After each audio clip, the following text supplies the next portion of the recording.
Ladies and gentlemen and creatures of all type, we're back. This is the Super Mega Cast 2018 edition. It's a new season. I'm Ryan McGee. I'm here with Matt Watson. That's me. Haha.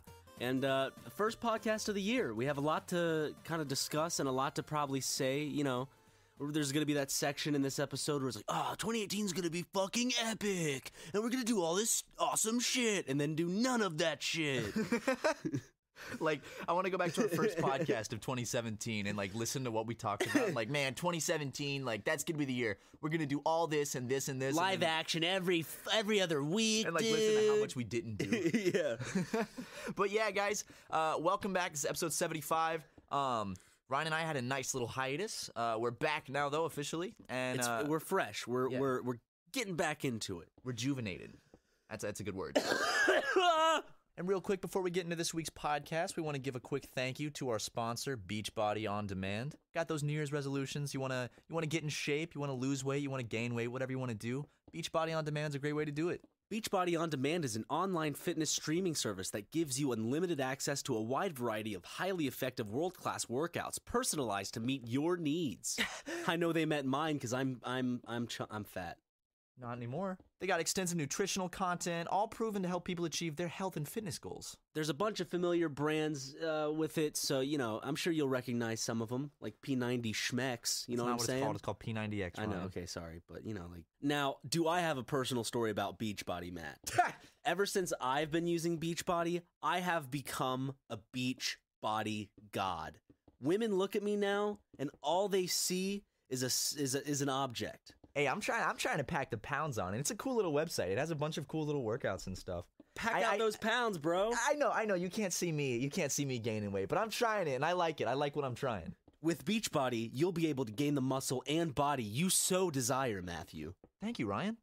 Thank you, Beachbody. Beachbody On Demand is convenient. You know, you can get it on your computer, your web-enabled TV, tablet, smartphone, any other device like that. You don't have to go to a gym or schedule a class, and it's an annual subscription, which is cheaper than a gym membership. Yeah. You know, Beachbody On Demand has programs for any fitness level. Workouts range from cardio to weight training, yoga, low impact, and even dance. Get your dance on. I know how much your mom loves to dance. Stop! There are over 600 different workouts. If you need help finding a workout style to match your interests and goals, you will find something here. All you listeners can get a free trial membership if you text the word SUPER to 303030. It's 303030. 303030, baby. All right, back to our podcast. We just came back from cold South Carolina. Oh my God, it was freezing. It snowed where I was. It actually snowed in Charleston, which it does it like every 5-6 years. But this was like the deepest snow ever. It was 5 inches where I was. And it was insane. It was on the ground for like 5 days straight. It was crazy. There's a picture your friend Jackson took of you on the beach. And I was like, oh, that looks so beautiful. Because the jacket you were wearing was white and black. And it looked really fucking good, contrasted with the bright white of the snow. Thank you. I thought that picture was cool. I didn't even know he was taking it. But yeah, like I went out on the beach. It looked like on some Star Wars planet. Yeah, I know, right? It looked like Antarctica. That's what I thought. It was like or some Star Wars planet. Or some Star Wars planet. But it was beautiful. Like Hoth. I haven't seen Star Wars, Ryan. I don't know if Hoth has any beaches though, so. Hey, but guess what? Guess what I did? In my little notebook, yeah. I have a page in my little notebook where I wrote down movies I need to see. And Star Wars is on there, all of them. Hold on, let me find it. I don't think you'll like the newest Star Wars. You haven't seen any of them. You're definitely not going to like this one. Okay, I've heard so many mixed things about the new Star Wars. I've heard people... Who told you it was fucking amazing? I don't think anyone's told me it was amazing. See? Then don't go see it. Everybody, I've heard some people say, like, it was good, and then I've heard some people say it was just, like, awful and goofy. I heard it was outlandish and goofy, and I heard that it just, wasn't, It was very meh. Yeah. Very meh. Like, the best way I have been describing it to people, you know how your dad keeps repeating the same joke over and over again? I'm like that with my opinion on a movie. So I come up with this stupid little phrase or this way to describe how I feel, and then I just stick to it. I stick to my guns. But the way I would, I guess, describe how I felt about this is a part of a trilogy. This is the second movie in the new trilogy, right? You got The Force Awakens, you got The Last Jedi, then you got the third one that's coming out. Mr. Star Wars. 2020, or 2019, sorry. Yeah. And the first one, fine. It was a fun jaunt, if you will. I had a good time with The Force Awakens. It was just, you know, it wasn't like this big new thing. When Star Wars first came out in the 70s, it kind of blew people away, and now it's just kind of like the usual sci-fi romp. And so it was just it was a fun sci-fi movie, better than most that I guess came out that year. Not better than all of them. But anyways, the way I would describe it would be being the middle part of a movie. You have to be able to bridge the gap between the first and the third one to create a good climax, to really bring everything together. Oh yeah. I guess. So I think it failed at both catching the ball that the first movie lobbed to it, and then throwing it back. It like tripped over itself and landed straight on its face, and the ball bounced 4 steps and is rolling and will continue to slowly roll until it gets to home plate. We'll see if we get that out or not. Do you think the last movie can catch that ball? Oh, the last movie's going to have to fucking run forward a good bit, then run back to home plate to get that out. The third movie's got a lot of work.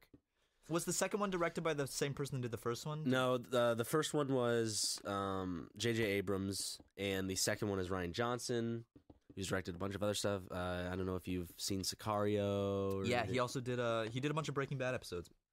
Mm-hmm. And then the third one is going to be directed by J.J. Abrams again. Okay, so maybe people will like it more. Yeah. Do you think it was a lot? Was a lot of it in the directing, or was a lot of it in just the story?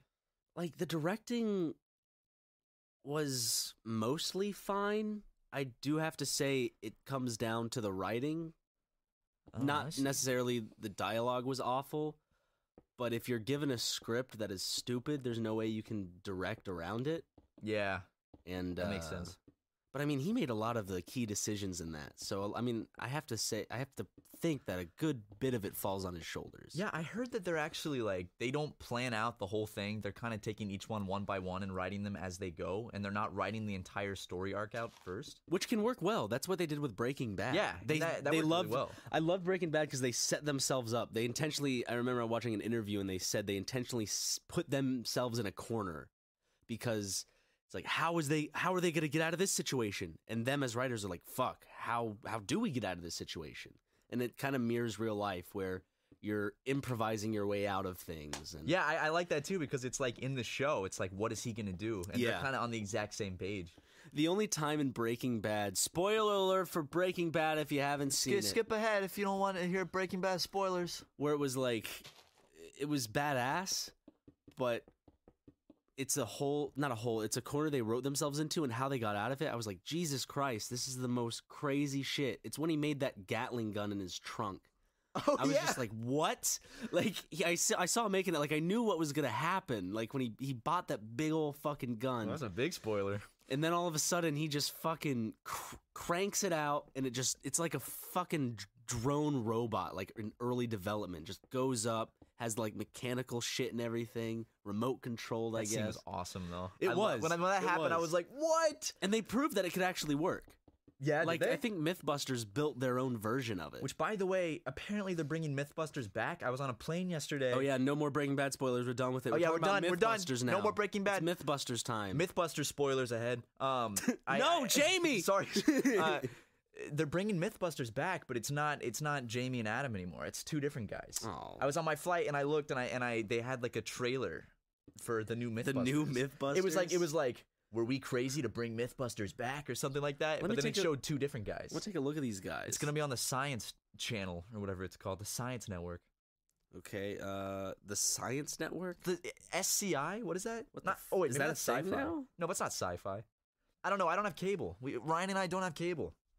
Cable's too expensive. And stupid. Who needs cable? Cable's for all those bourgeoisie people. To have like something going on all the time, like a news channel or something, but then they have news channel live streams all the time. Yeah, and I don't want to pay, like cable companies charge so much money for cable. I'm trying to look up like not Mythbusters search, but Mythbusters new or 2018. Yeah. Should I just look up 2018? Sure. 2018. Look up those new Mythbusters. Is it these losers? Mythbusters Revival gets its new host. It's those. Yeah, because I remember one was Asian and the other one was a big guy with a beard and a funny hat. Why didn't they get an African American female and then the second host can be someone who doesn't identify as anything, so like it's more inclusive? I really think they put themselves in a hole by getting a white guy that wears a fedora and then an Asian guy that has the baby thing. I disagree with you. I think it should have been 2 white guys in fedoras. Just like us in the end of that sketch. Which sketch did we do that in? Oh, the Starbucks thing? Yeah, where we're talking about like I wasn't wearing one. You were the only one I was wearing the fedora. You pulled it off too. I did. You rocked it. I was like a Sylvester Stallone. I think you would have pulled it off better if you had hair at the time. Yeah. In my honest opinion. I have a lot of hair now. You have a lot of hair. That's thick, man. I don't know what to do with it. I'm jealous, man. I'm going to like a fancy like dinner. Like it's this it's called Ennaka, and I don't know how I'm going to dress appropriately, cuz it's not like dress appropriately as in dress for like a romantic dinner. It's dress appropriately as in this place, this chef works their ass off, and have the respect to not show up in gym shorts and flip-flops. Like that's where I am. So can I wear is a beanie super cash? Do I have to style my hair back and slick it back? I think you should style your hair, and I think you should wear something nice. It's a nice. I know I have this like short sleeve collared that light blue shirt that I have. Okay, that and works. Then with jeans. Jeans, definitely. I know I think I have a pair of nice shoes, maybe. Okay.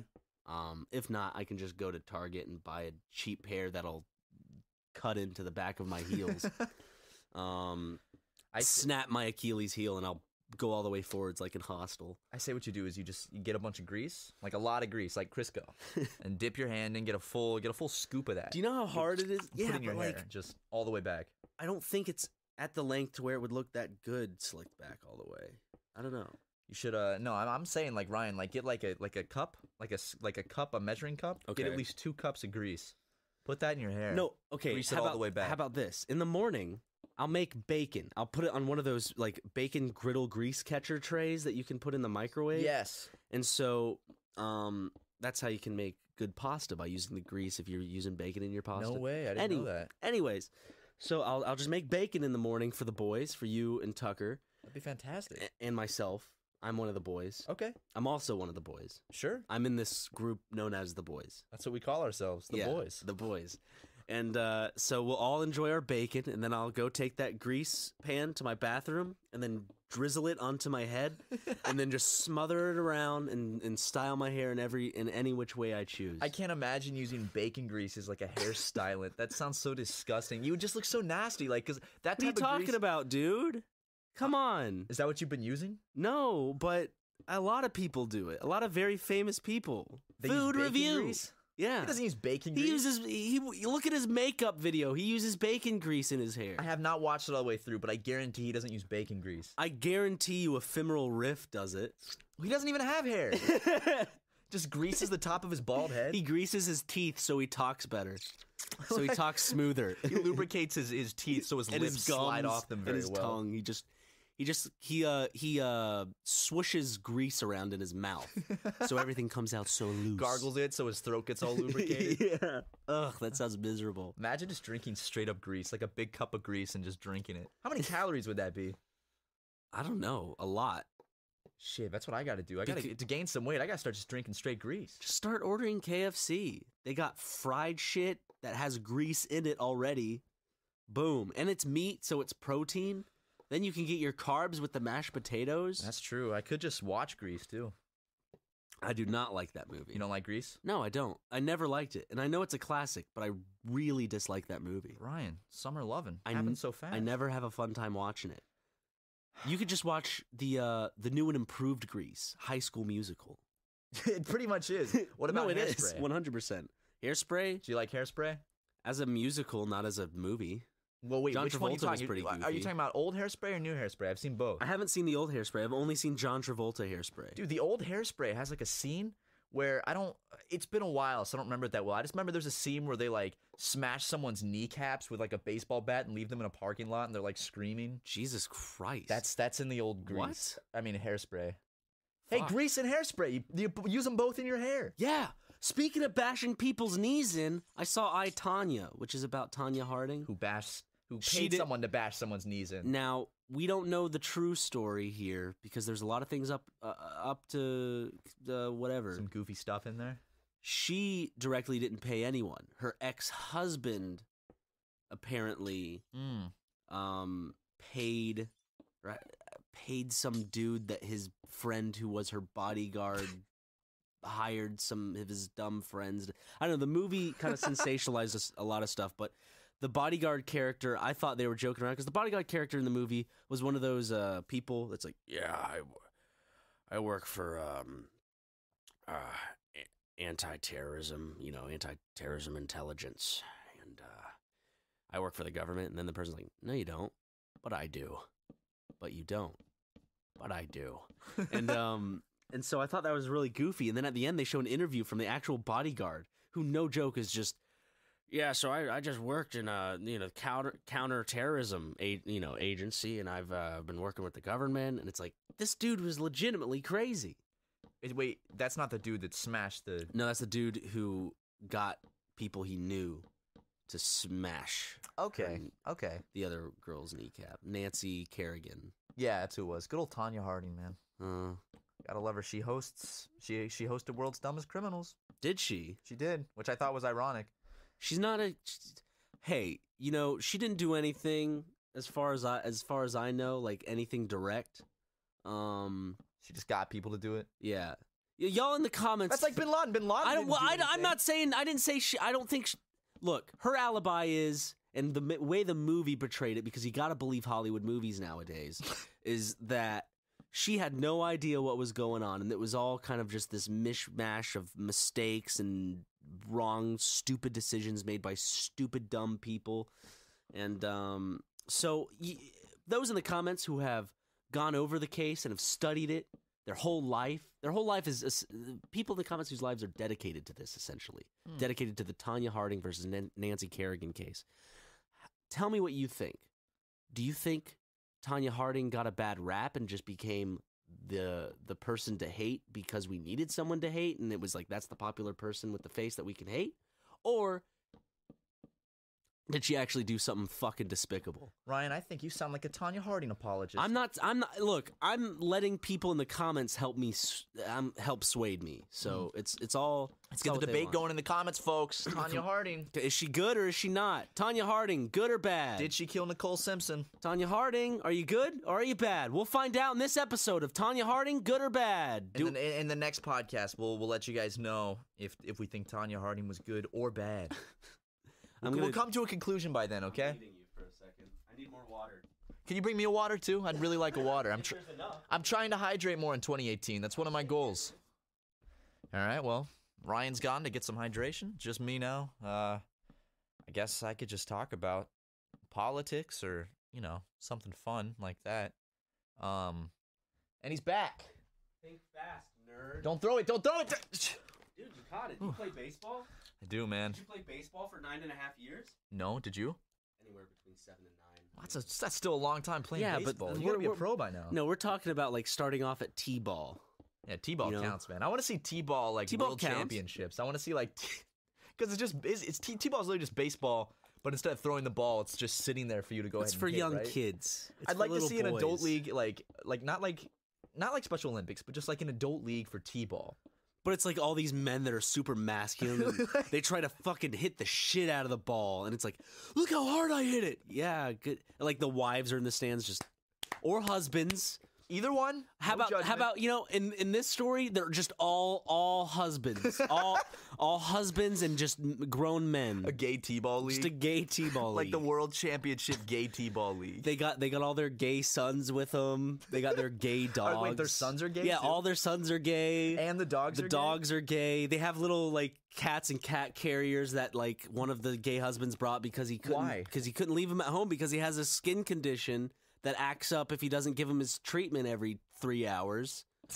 He has to wake himself up in the middle of the night 3 times. He can never get 9 hours of solid sleep. He can only get 3 hours incremental sleep. Oh my god, a gay like. But he's not important in this. This just happens to be a guy that brought his cat. Just one guy, his gay cat. A gay guy brought his gay cat, and he's watching his gay husband play T-ball with the gay T-ball league. I actually would seriously love to go to the gay T. I would go to every single game if they had a gay T-ball league. I would be a massive donor. when you walk into the gay T-ball league stadium, like a massive like stadium on the ticker where they have all the donors, I'd be like one of the top 5. You'd always be I'd scrolling donate by. so much. I'd be in one of the top 5. Definitely. I'd give all my money to keep it. Like, if the gay T-ball league called me and they're like, hey, we're going under, I'd be like, no, you're not. Here's all my money. And I would give, like, all of my life savings to the gay T-ball league. Let me go back to something you said earlier. You said 9 solid hours of sleep. I don't think I've ever had 9 solid hours of sleep in my life. What? No, you have. I always you've had wake more. up. You've had more than 9 hours of sleep. I bet you. No, you've like just straight without waking up once? I always at wake one up. point in your life, you have slept over 9 hours straight. Oh, man. I probably have, but I just don't remember it. Man, like, I gotta get my sleep, like, something's up with my sleep, man. I never feel rested when I wake up. Maybe it's because I drink too much caffeine during the day. You know what you should do that I do? I know you keep your window down, but I've learned on work days, if I keep my window up, the sun will help wake me up naturally, as well as my alarm. And my alarm is like a sound. I set my alarm to be this rising sound of nature. And so it starts out with water. Ooh. And so it slowly wakes me up in a course of like 2 minutes, but it does wake me up because it eventually gets to like birds high-pitched Is this like an app chirping you and use? shit. No, it just comes with the new phone that I have. Oh, shit. I gotta 'Cause figure something out like that. Because I ditched Apple. I ditched my iPhone. You left them? I left them. What made you make the jump? Just wanting to try something new. I just wanted to try something new. Ready I've for had change. I've had an iPhone probably definitely just all since high school. So, that was my first smartphone. That was my first touchscreen phone. No, I had a really bad touchscreen phone that was shit. I was like, it's like an iPhone, but not. Remember when like all these people started making their own and the technology? It just really wasn't good. Apple was the one at the top. Like you saw the Yeah. iPhone and then everything else was just shit. There were all these little clones that just weren't as good. These little Android clones. Yeah. Oh yeah. But now Android's Android's killing it. no, Android is fucking phenomenal. I love Android. And I also switched my like cell phone plan and shit because I was attached to my parents, and you know I'm at that stage where like I want to be more independent. I feel you, man. I actually got to do the same thing this month. I have to get my own phone plan. So You know. nope. I have okay. no idea about any of that yet. My parents are like, son, you're a big boy now. Get off our phone plan. So Really? I'm saying like, all right, yeah, gotta get off it. That's sad. Yeah, it's I a know. sad day when you cancel. When you got to phone leave your plans. parents' phone. Well, my mom was also pissed at me because I always go over our data limit, like hardcore. So like, That's why when I got my new phone plan, I made sure I got the best of the best, the most unlimited there is. yeah, I need to get a lot of data because I use it like crazy, man. I suck that stuff down. Dude. Give me a little straw. Give me a massive cauldron of data. I'll suck that shit up in 10 minutes. A cauldron. One Like big a cauldron. crock pot of data. Yeah. I just realized I've said both data and data on this podcast. I say them both just I depending don't on know, which like one. just whatever in the sentence feels more natural. I'll say it. I like saying data sometimes. Data comes out every now and then. Data. Data. I think I like saying data because it's like it's chill.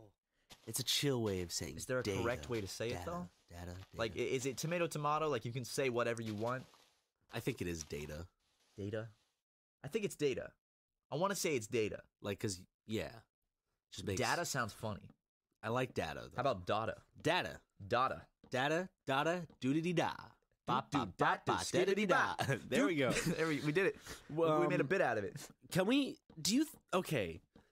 Legitimate question, because we could do this, Matt. This year, would you want to help produce a super mega, licensed Ryan McGoggles album? Of course I would, Ryan. A full album of nothing but Ryan McGoggles. Ryan, of course, nothing would make me happier in this whole world.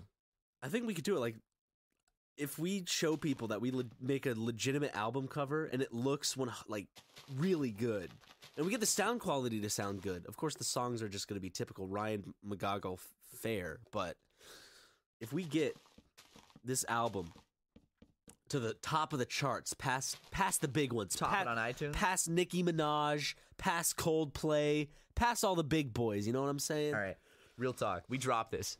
If we push it hard enough, do you think there'd be a point, even for 5 minutes, we can have the #1 iTunes chart, like above Justin Bieber and all that shit? How would you feel, Ryan? How would you feel? Ryan McGoggles. You go on iTunes and you see this we call it goofy-ass- Stinky Poopy Diaper Edition. God, no, God. And that's the #1 thing on iTunes. Can we just call it the McGoggles effect? You know that an album, and instead of just you know how usually they just have the artist name? Yeah. We literally put an album by Ryan McGoggles. like that's the artist name. Make it pretentious. Potential. Make it pretentious and shit. Man, you're potential as fuck these days, Ryan. I would love that. Just I just imagine there's like some fat cat over at like Capitol Records, like waking up with his morning coffee and his like $2 million mansion. He goes to check iTunes and he sees that is number one, and it's bumped all of like the big records down. He's like, "What the fuck?" They'd have to we wouldn't be able to do covers because you actually have to pay a licensing fee. You can make your own. You can make. But your you own think songs. you don't mind if I make my own jams and jingles? Fine, of course I would. You'll be the producer. I'll produce Matt the tracks. Watson as producer. I'll produce the tracks and you sing on them. Yeah, I'll sing on them, and then we can get like. I would love to legitimately see if we can get like a real artist on this album. Collab? Yeah, whether it be Frank or Kill Bill or just Rav or anyone we know who won't mind ruining their goddamn career on being attached to one of the biggest jokes of an album in history. That would be incredible, of someone who has zero musical talent in their blood. I wouldn't say that, Ryan. I think you've got 2 musical talent at least. I got 2 musical talents in my blood. Okay. A whole 2. Well, I'm excited for 2018. It's going to be fun. Can we talk about how 2018 so far already has been like the first day of 2018? You know, everyone's like, 2018 is going to be better. Like 2017 was this one-off year that was crazy. I don't want to talk about him that much. I don't even want to say his name, but I do know the dumbass you're talking about. We all know the dumbass who I'm talking about. We all know him. You don't need to fucking... We don't need to say his name.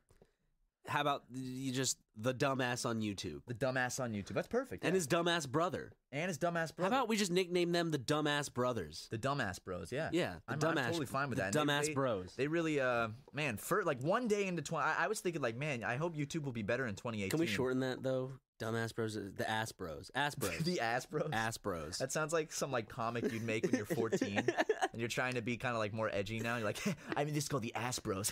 But then you have a version in 3rd grade called the Butt Brothers. And the Butt Brothers sounds like a gay porno. This is like the new, like when they reinvented it for a new generation, it became it went from Butt Brothers to Ass Bros. This just sounds like a low budget gay porno.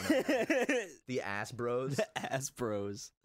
Yeah, but they're jerking each other off constantly, so I mean it fits. The Ass Bros? The Ass Bros keep jerking each other off. Let's just upload a video of that.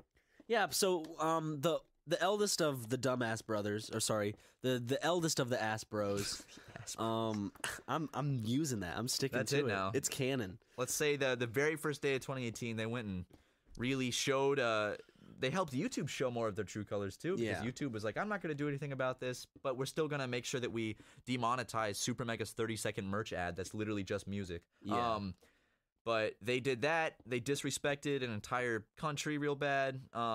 It's just I just got mad, and I know you and I have a bias, you know, given the subject matter of the video, but that's still unethical. It's still stupid. It's awful. And like, what makes me so mad is that he plays it off like, well, I just, I was trying to do it for awareness. I wasn't thinking. It's stupid little children fans will. Yeah, and they'll believe it. Sorry, I don't mean to say that. You know, they're kids. They're dumb. They don't know they're dumb yet. They'll realize they're dumb later, just like how you and I realized we were dumb when we were younger.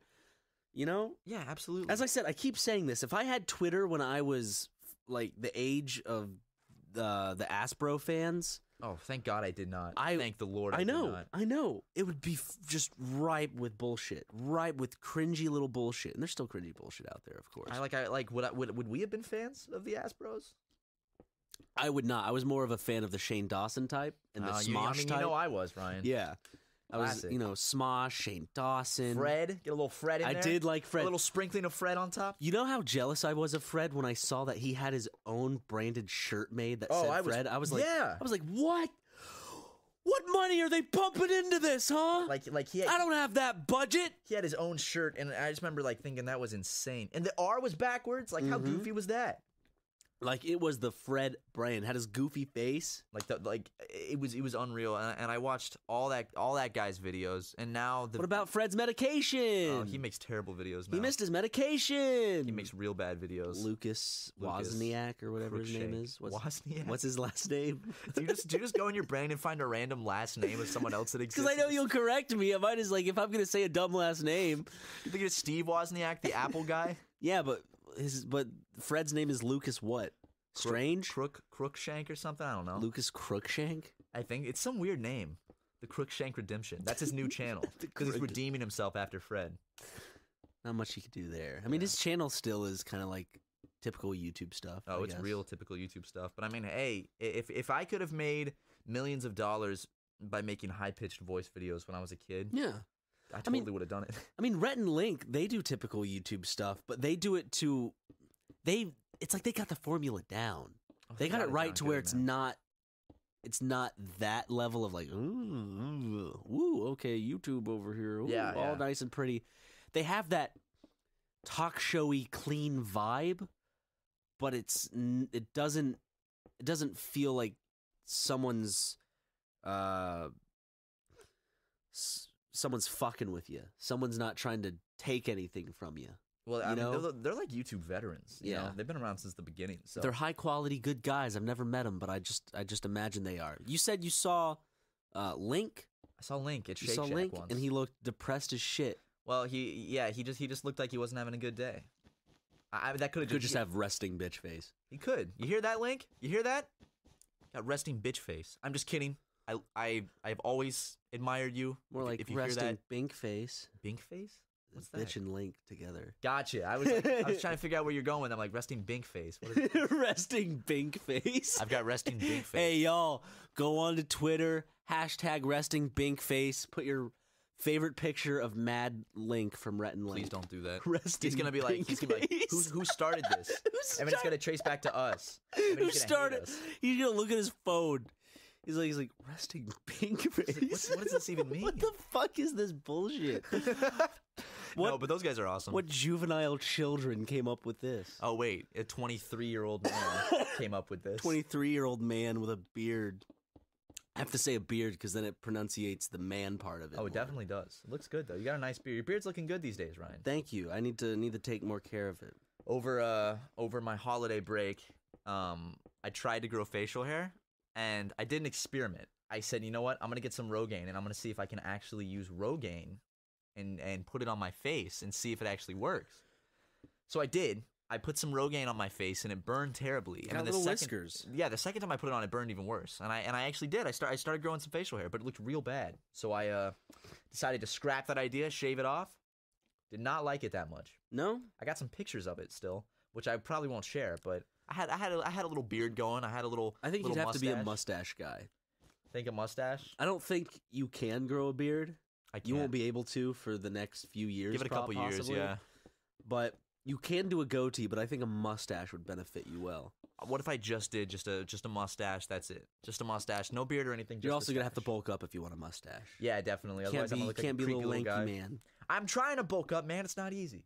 Just start drinking straight heavy you're getting cream. some tits. Am I getting some tits? I don't know. You sent me a picture. Every time I open up my phone, I get insane because I'm like, is that a nude? Like of me? It's like, am I naked on my phone right now? And people are around me watching, but it's just you. So wait, what do you mean? Because like, I'll have this. For instance, I'll go to Tucker, and now let's say I wanna add a picture. Like, okay, then I'll see that, but all I oh, because you took a screenshot of it. All I see are your nipples, and I'm like, what? Oh my god! Can we give some specification on that? I sent Ryan a selfie where I was like squeezing my little small titties together, and I was making a face, and he screenshot it. So he doesn't actually have like nudes of me on his phone. No. Just to clarify. No. Yeah. I don't have any nudes of anyone on my phone. I think I've got about 20 nudes of you on my phone. Do you? No, I don't. I have no nudes of you on my phone. I think I stopped collecting nudes on my phone probably around after high school because I just got paranoid of the cloud. I just can't do it. I need to clean off my phone. My phone has like 4,000 something pictures on it. like almost 1,000 videos. It's so slow.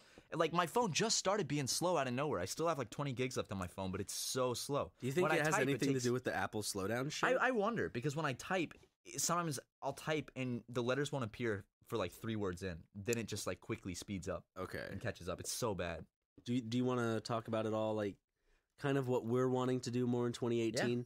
Yeah. Let's not talk about it in the terms of we have a lot coming at you. Well, we do have a lot coming at you, but let's talk about this in the sense of this is what we'd like in 2018, what we'd like for our channel to be. Hell yeah. I know first off, I'm just going to start it off. We definitely want Twitch to be a bigger thing. Yeah. Which I've been saying forever, and I've never actually done it. Yeah. I just did a short stream last night. Did you? A Cuphead stream because I'm trying to get all S ranks. And Hildeberg's being a bitch. Ooh. Can't get that S rank. I just get too frustrated and then it causes me to do more mistakes. I almost got it, but I missed it by 10 seconds. I didn't get hit once. I used all my parries. Sorry. Fuck, I'm gonna have to clean that up later. That's disgusting, Ryan. Yeah, it's fine. Don't let that get on the couch. It's fine. Hold on. Okay. Well, the puddle's gone now, so that's gross. I'll just dab it with some piece of Man, you're clothing. getting vomit on the couch. Where was I? Where was I? Talking about your Twitch streams. My Twitch streams. Well, we're both gonna be doing Twitch streams. We're just gonna slowly be working branding into them, and I guess trying to figure out a more schedule. I'd say honestly, streaming. It'll be a consistent thing for me, but it won't be like a scheduled thing. Probably for a few months.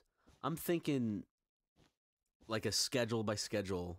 I would love to do it like within the next 2 weeks. Oh, that'd be amazing. But I'm thinking that I'm like within a month or two. That's when I'd have it down. Yeah. But we're definitely gonna start streaming on Twitch more. And super mega streams. Yeah, you're gonna have your own Twitch channel. I'm gonna have my own, and then together we're gonna have our super mega Twitch stream channel, which means it's gonna be like super mega episodes uncut. We're gonna sit down and play a game.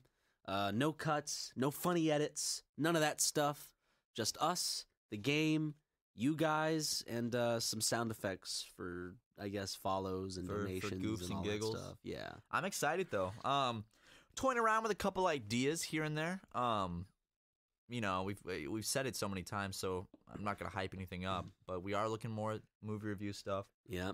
Yeah, I know that's still a thing. 1,000 people out there like, I know, but like at this point they're just still like, talking about it. I don't believe them anymore. Do you think the first movie review will get a shit ton of views because it's so hyped, or do you think it'll just be like a no nothing? Like, oh, okay, they always said they did movie reviews. Look at that, they did one. I don't know. I guess we'll have to find out. Yeah. How excited would you guys be actually if we did start like a weekly or bi-weekly meeting every other week, not 2 a week, movie review series? How would you guys think about that? How would you guys think about that? How would you? I want to know specifically that? how would you think about How would you think about that? What's the thought process? No, what do you guys think about it? Is it positive, negative, super excited, super meh? Super meh. Super mega. Also, get it? There super you go. There you go. You know super what I'm saying? Mega. You know what I've never thought of? Someone said super mega the other day. Like they just put a Y at the end of super mega and it said super mega. Super mega. And I was like, wow, I've somehow never thought of that in my entire life. Neither have I. I've never that never came to my attention. How about but you did think of stupid mega. Stupid mega, yeah. Yeah. That's an easy one. Okay, and I have a gripe with some people. Okay, you know how we have snowy mega? Yeah. They're like, why didn't you call it Super Mary? Like that sounds stupid. Super Mary. That makes me that think doesn't of like flow. Mother Mary as like a superhero. Super Mary? Super Mary? They came out with these dumb ones. I think Snowy Mega's good. I like Snowy Mega. I like it. I like the feeling it gives me. I also like Spooky Mega. And no, it's never gonna be Spoopy Mega. Never. Stop it. Not once. That meme. You know? What if we you know that one? Which one? Not once. Not even once. Is that a new meme or is that an old I don't think meme? it's a new meme. I don't even know it's a meme. I just know it's like out on that I think one, it's then. internet slang in general. It's like, dude, not even once. Let me see. I'm gonna look it up. Missed out on that meme. I'm gonna look it up. I'm gonna watch this. Watch this. Think 2018 is gonna bring some good memes. Who goes there? Stella. Hi, Stella. Ooh, okay. We're gonna take a break and order some shit. All right, BRB. So I was saying, you think 2018 is gonna be full of great memes like 2017 was? We already got started with some pretty good memes. What memes? Dude, Ugandan Knuckles? Oh yeah, just an idea Ron and I were talking about. What if, maybe get some insight from you guys too. If we might start doing 2 super mega casts a week, but making them each like 30 minutes instead of one long 1 hour super mega cast. You'd get like 2 30-minute ones. I don't know. Let us know what you think. Ryan's touching my hands. Stop touching my hands. They're all clammy. I know, my hands are always clammy. My hands are always cold. I don't know why. Like, my hands are always ice cold. Maybe it's a circulation. Anybody got tips for that? I feel like I got always dark circles under my eyes and shit. Dude, I feel like I have bad circulation. I got a tip for your right here. What is it? Popsicles down in the cellar. Haha, whistle voice. Pedophile from Family Guy. Come on, yeah, that's come right. on. Hey, Chris. I remember that guy. I thought he was the funniest character when I was in middle school. Everyone does, because that's the voice that every middle schooler will do. Hey, guys. Yeah, I did that voice so much. That was like my go-to. Like, I'm going to make people laugh. I'll do the pedophile from Family Guy. Yeah, but you were talking about something. I forgot. I wasn't. I was dehydrated. You said something. I was Was it saying, important? Well, we already talked about it. I said, do you think 2018 is going to have more memes? Oh, yeah. And you were asking them if they were going to have any more memes. I was asking you, Ryan. You're asking me? I already answered it, and then you said something like 2 minutes ago. That was after the meme thing, and after I was talking about Ugandan knuckles. I don't think so. I simply can't remember. Really? You went like, blah, blah, blah, blah, blah, blah, blah, blah, blah, and then I came in and did something. I don't remember at all. No, I was holding your hand as you were trying to say something. You were saying something. Oh, I already said it. I said. Yeah, but what was it? You don't listen to me, do you, Ryan? I was trying to hold your hand. I wasn't paying attention to you because I was looking at your sweaty fucking hand. It's not sweaty. Touch your it. Sweaty, it's not, clammy, touch it. It's not sweaty. Touch like it. flaking hand. It's not flaky. I put lotion on my hands these days. True story. I've started putting lotion on my hands and my face. Very soft, right? No sweat there. Just soft, silky skin. Could be softer. Yeah. Okay. Well, Ryan, that's why I'm putting lotion on. You petting see how your soft hand these like hands a are? llama, like a llama at a petting zoo, just petting its cheek. Do you have to go wash your hands doing afterwards? the 2-finger pet? The 2-finger pet. Two back finger pet of an animal you don't really want to touch. But you're like, I should because I'm at a petting zoo. Yeah, look, I'll just pet its cheek, and then it goes and bites off your finger. I was at a petting zoo once, and a goat started eating my shirt. I felt it. Did you tell it to stop? Yeah, I did. I looked down, and the goat had my shirt in its mouth, and just going. And he put holes in it, and I could never wear that shirt again because I had holes in it now. Stupid fucking goat, wherever you are. Did you cry? I never forgot that. Yeah, I cried. Did you really? No. I was like, how old were you? Like 14, 15. Oh, okay. Yeah, so I cried, yeah. Yeah. You haven't really seen anything, like movies or anything, really. No, I have not. I saw the ending of Brawl in Cell Block 99 with Vince Vaughn. Which don't tell me, because I want to see that. I want to legitimately see the whole movie. There's movies that in 2017 I didn't get a chance to see. I need to see that. I need to see. There's this movie. It has a long title. I can't remember it, but it has Elijah Wood in it. It's like an independent film on Netflix. I like Elijah Wood a lot. He's a good little guy. And so, what is? You know what? I'm gonna look it up real quick. So because maybe some people are like, hey, maybe I'll check that out too. Hold on. I'm going to IMDb. I'm going to the IMDb app, Matthew. I was about to ask, what does IMDb stand for? And then I answered it really quickly in my own head. International Movie Database. Yeah. Oh, I thought it was Internet Movie Database. Oh, it might be Internet Movie Database. I don't know why I said international. It could be international. It's probably internet because it's the lowercase I, though. That's true. But it's called I Don't Feel at Home in This World Anymore. Oh, that sounds emo. It's when a depressed woman is burglarized, she finds a new sense of purpose by tracking down the thieves alongside her obnoxious neighbor, but they soon find themselves dangerously out of their depth against a pack of degenerate criminals. Uh-oh. It's like one of those independent movies where it has this, like, from what I've heard in reviews, this intense violence every now and then to where it's like, whoa, what the fuck? Dude, that's how Brawl in Cell Block 99 was. Yeah. Like, I didn't see the first half because I was out, and I got in while my friends were watching it, and I watched like the last third of it, and it's pretty fucking graphic. Dude, there's this, the director of Cell Block, they did this Western that was really good. Well, that was supposed to be really good. I still have to see it. So, what is it called? I'm about to find the name of this because the director also directed Bone Tomahawk, which I have to see. I've heard of that. Vince Vaughn he did a really good job though, because He's a brutal man. He's real brutal in it, which I wouldn't expect Vince Vaughn to be good in that kind of role. Was it like viscerally violent? Or, yeah. It was all practical effects, and they made sure, like for a fact when they were making it, they're like, all right, we want this shot to be as visceral as possible, but the thing is, like you see stuff, and apparently like that doesn't happen until the end. Like the movie's not graphic at all, and then it's just boom in your face. And I remember like that's how Bone Tomahawk is. There's a point in Bone Tomahawk, because I've seen the scene. I haven't seen all the movie all the way through. There's a scene where you're just like, what the fuck? That's how this was. Like it's the most uncomfortable I've been. It put me in a bad mood, and then I woke up that morning still in a bad mood because the scene in Bone Tomahawk was so that graphic. It's so fucked up. Yeah, this was a really fucked up movie. There's a lot of head stomping up close to the camera. Oh and you my see God. like their face just like blow out and shit like at the camera. Jesus it's really graphic. I was shocked. I remember thinking like I don't know the last time I've seen a movie that had this much like graphic violence in it, and it shows all of it. I'm telling you, I want to start doing movie nights. I was thinking to myself, what if I had like this Facebook page called Ryan's Movie Nights, and I just post. Sounds like something a lonely uncle would make. And I just post the movie title. Why are you bullying me? I'm not bullying you. Ryan's Movie Nights just sounds like a lonely and I just post the movie uncle title of like a movie I'd want to see, and it's up to whoever wants to come and see that movie to come that night. Ooh, that'd be awesome. Yeah, I'd definitely go. Maybe not every week. Just when I feel like watching a movie, and if I want to get a group together, I just put like, hey, I'm gonna watch this. If you guys have any suggestions of movies, blah blah blah, leave them. You should definitely do that. It sounds like fun. I just like collective movie nights. Movie nights are always fun. Yelling at a screen together. Yeah, watching movies with people. It's such a fun communal thing, and you can't do that in a movie theater. You can't yell at the screen. No. Well, you can, but you're gonna be an asshole. Don't be an asshole in the movie theater. Don't yell at the screen. I'm beginning to hate the movie theater specifically because I go there, and every time there's some obnoxious asshole there. Like the guy who was flossing next to you that one time? Yes, that was wonderful. Because he just got done with his, fucking tray of chicken wings? Whatever he ate. But he pulls out floss. I remember when you told me that, you were like, he's flossing. And I looked over and I was like, no way. And I look at he's just sitting there with floss, just flossing his teeth there in the middle of the movie. Like stereotypical flossing. Like if an animator were to find the perfect model to do a stereotypical flossing animation. It would be this guy. This guy would be that model.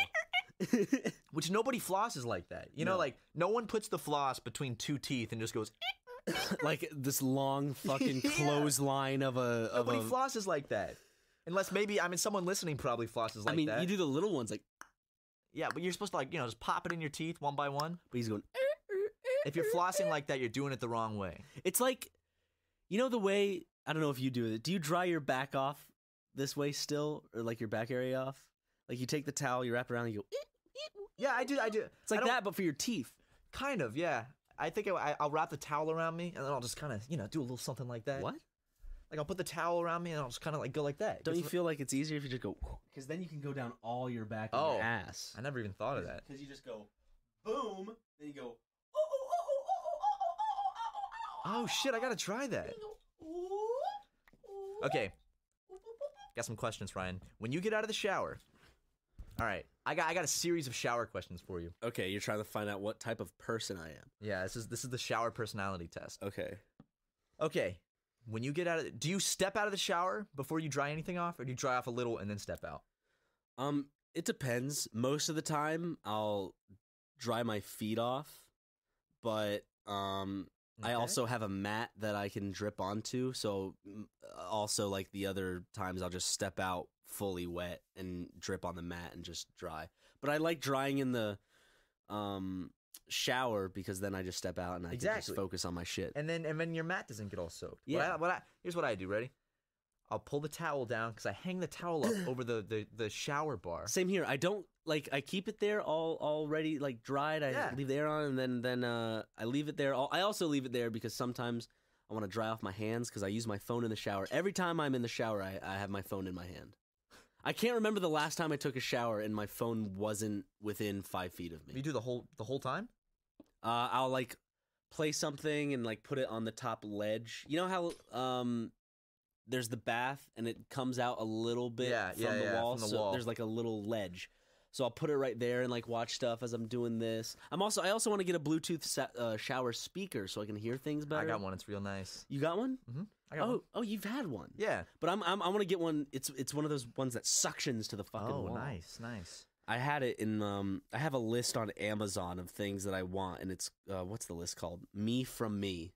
That's what I called the list. Me from me. Well, or is it to me from me? That's so sweet. So what I do, Ryan. I'll put my foot up on the edge of the bath, and I'll dry my feet and my legs off, and then I'll step out. But the next thing I dry, I go straight to my face and my hair. I put the towel in my hair, and I go. One of the most important things to dry is your gooch. Your gooch. You don't want a moist gooch. No. I use my blow dryer for that. You want your balls and your gooch and your ass crack all to be dry. You can't have any moisture down there. It's Yeah. got to be nice and dry, which that's what I do. I get out of the shower and I'll towel myself off. But then because I use a blow dryer anyway, I'm like, I might as well get extra dry everywhere. So then I blow dry most of my body with my blow dryer because it feels nice. And I make sure I hit all those important places with the blow dryer. I need to get a blow dryer now. You know why? It's great. Because of my fucking hair. It's getting long. It got long real fast. Well, I need to... Apparently, I definitely need a blow dryer if I'm going to continue this long hair shit. Oh, for sure, yeah. Because it will just help it. And I've been thinking of like straighters and a bunch of other shit. I'm trying to... But I'm a hat boy. So, you know. You're a hat boy. I don't style that often. I think the only time I'll not wear a hat in the future is if my hair gets really long and then I'll just have to put it up. Yeah. I don't mind putting it up, and then I'd have to learn how to put it in a bun and shit. I'd like to try long hair. I just don't think it would look good on me. I don't think it'll look that good on me. I just want to try it. If not now, then when type of thing. Yeah, exactly. And the last time I tried to grow my hair out, talked about this several times. You and Chris came up with funny shave your head into a receding hairline design sketch, and so I had a lot of hair then too. That was a lot of hair, yeah. And so we shaved it, and I'm glad. I mean, it looked great in that video. Ever since then, this is where it's gotten to. It's gotten Have long I really real not quick. cut it since then? That was no, you cut it. I remember you cut it since then. Yeah, I feel like I did. It got long again, and then you cut it. Your hair grows fast. Yeah, Your it's a hair grows lot of super hair fast. too. Yeah, Fuck. you got real thick. Thick. I got really thin hair. That's the Just problem. Hot on my. I wish I had thin hair. No, Because then it would be better for growing out. it's hard to style. Thin hair is a lot harder to style. No. Thick hair? How do I style this shit? What would be your first fucking go-to for me? Like, how would you style my hair? I'll tell you how I style my hair, which I'd probably do if I had your hair. I'm not... Okay. I get Some gelatin. Layrite cement. That's what I use. Okay. That's what it's called. Put a little bit of that in my hands. Put it up in my hair. Well, first I gotta blow dry my hair to get a little volume. And then this is exactly what I do with you. Just get a bunch of it in your hands. You know, rub it until you can't see it on your hands anymore. Okay. And then put it up like this. Just run it through your hair, and that gives your hair like a real thick volume to it. Which then from there you can style it however you want. I would go to the side for you. Like Go if I to, were like, you, this side? yeah, I'd go over like that. Style it. Would you go back a little bit? Yeah, I'd go back a little bit. Back a little to the side. Just so like back that, yeah. diagonal up. Just like Something that. like that. Yeah, but it's just so fucking much. Well, you can. What I would do is I would like thin it out at a barber and then cut Yeah. the sides real short, and then I would put it up with the stuff like that. Okay. I might actually be looking like go to a barber, be like, hey, I'm trimming the sides. I'm also growing out my hair, so I'm just coming for not. I don't even want to say a trim, but a thinning. The Thinning 2 YouTube Red, starring one of the Ass Bros. Yes. Ass Bro #1. We're in that movie coming out, so look for us. I'm just kidding. Please don't pay your money to watch that. Still haven't gotten a call from Tyler Perry about Still waiting on a call from Tyler Perry. Medea Boo Halloween 3. Waiting for it. Boo, a Medea Halloween 3. Medea Boo.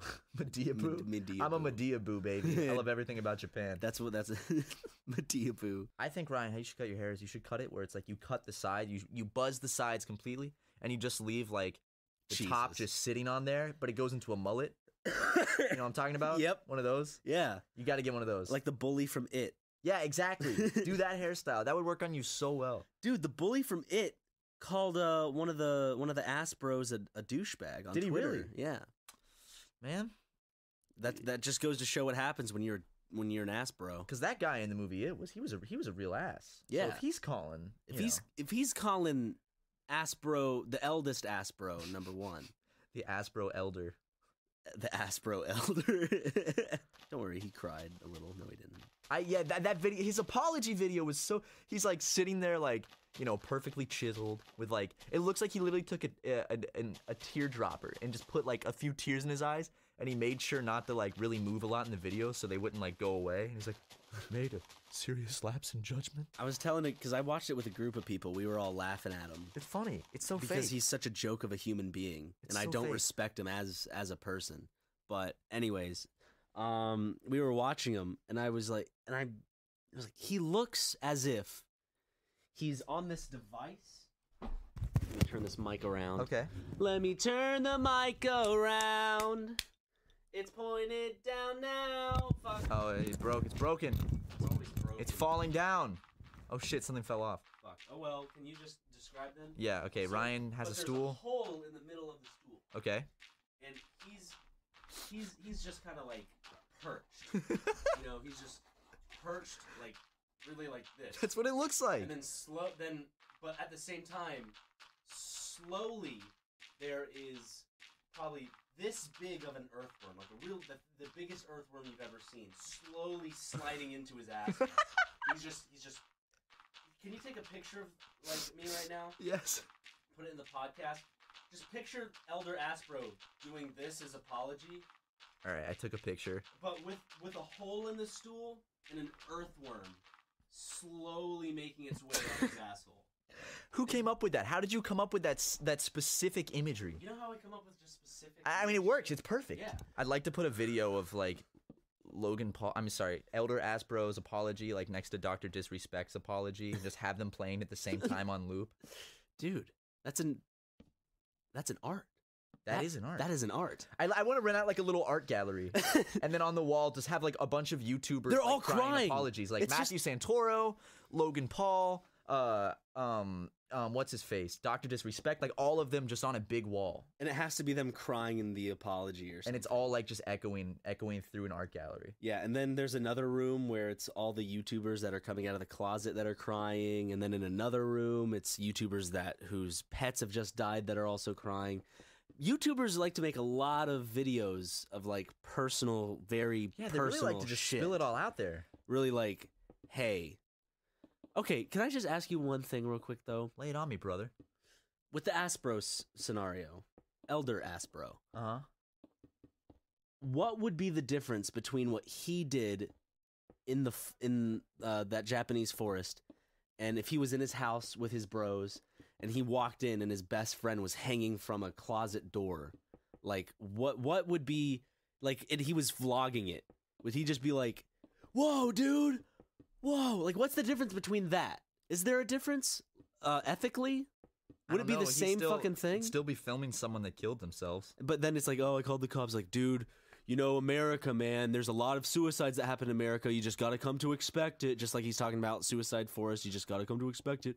Like, what would be the difference if you could find one? What's the ethical difference in those two situations?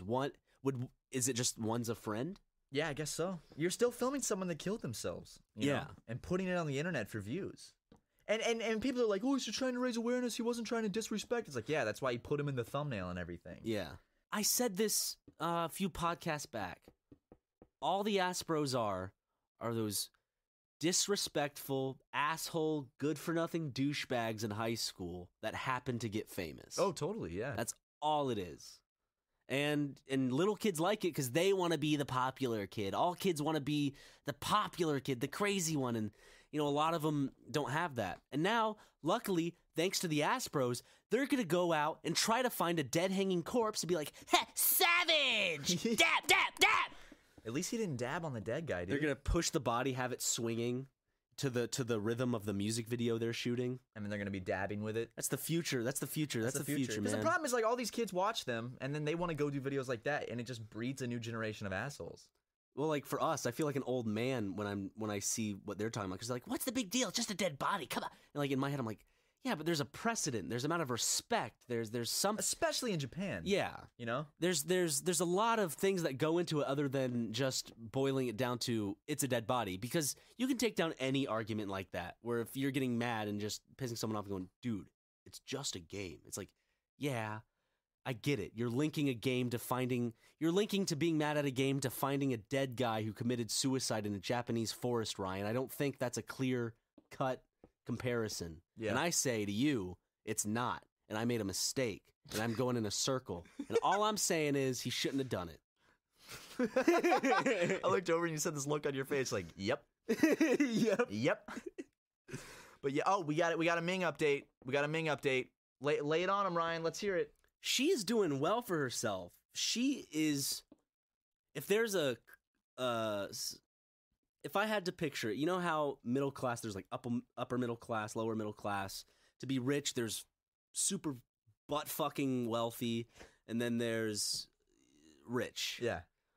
She is high-end poverty right now, I'd say, because she made herself this little, like, house tent thing. I saw it. It's nice. Where she covered it up. I don't know how she did it. She works some magic.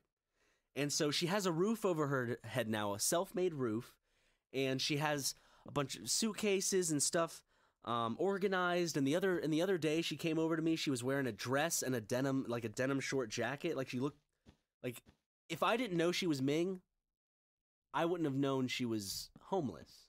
I wouldn't have known she was without home. Wow. She looked really nice, and she's like, "Hey, how you doing?" I'm like, "Good." He's like, "Okay. Can I have a cigarette?" I'm like, "Sorry, I don't have any." She goes, "Oh, okay. Thanks, man." Then walked off to her little bungalow. I'm so happy. I guess I can just call that a bungalow. It's a little bungalow, yeah. Because we ended our 2017 podcast talking about how she's doing well. Back in 2018, she's still doing well, baby. Weeks later. Yeah, but I do have to say, if you don't mind, Matt, just seeing how well she's doing, personally, I think it's time to put her story to a close, to let her go on her merry way, and for us to move on from Ming. Because she's moved on from us, and Ming has moved on from Ming. She has, hasn't she? She has moved on from her old ways. She's a new person, and she might fuck up in the future, but that's not something we're going to update you on, because that's her life now. Exactly. She's doing better, and I'm so happy for her. You know, I talk to her probably every other day, probably. Wow. Yeah, I'll see her, and like she'll be like, "Hey, what's up?" No way, man. So, and of course, sometimes she'll be a little mingy. She'll be a little mingy. But she seems to overall be doing better, and I have to say, start off 2018, I think that we can put we can close that book. We should definitely close that book. I'm happy for her, and I'm ready for her to spread her wings and fly. Yeah. So love you, Ming. So love you, Ming. Goodbye. Who knows if we'll talk about you again? And if we do talk about you, Ming, it won't be in a tabloidy. What is Ming up to next? It'll just be Ming. I saw Ming today. I saw her, man. So we're closing the chapter on our Ming updates. Shutting that book. I couldn't have said any better myself, Ryan. And I think that's a pretty good place to end this podcast. What do you say? Yeah, let's drop it like it's hot.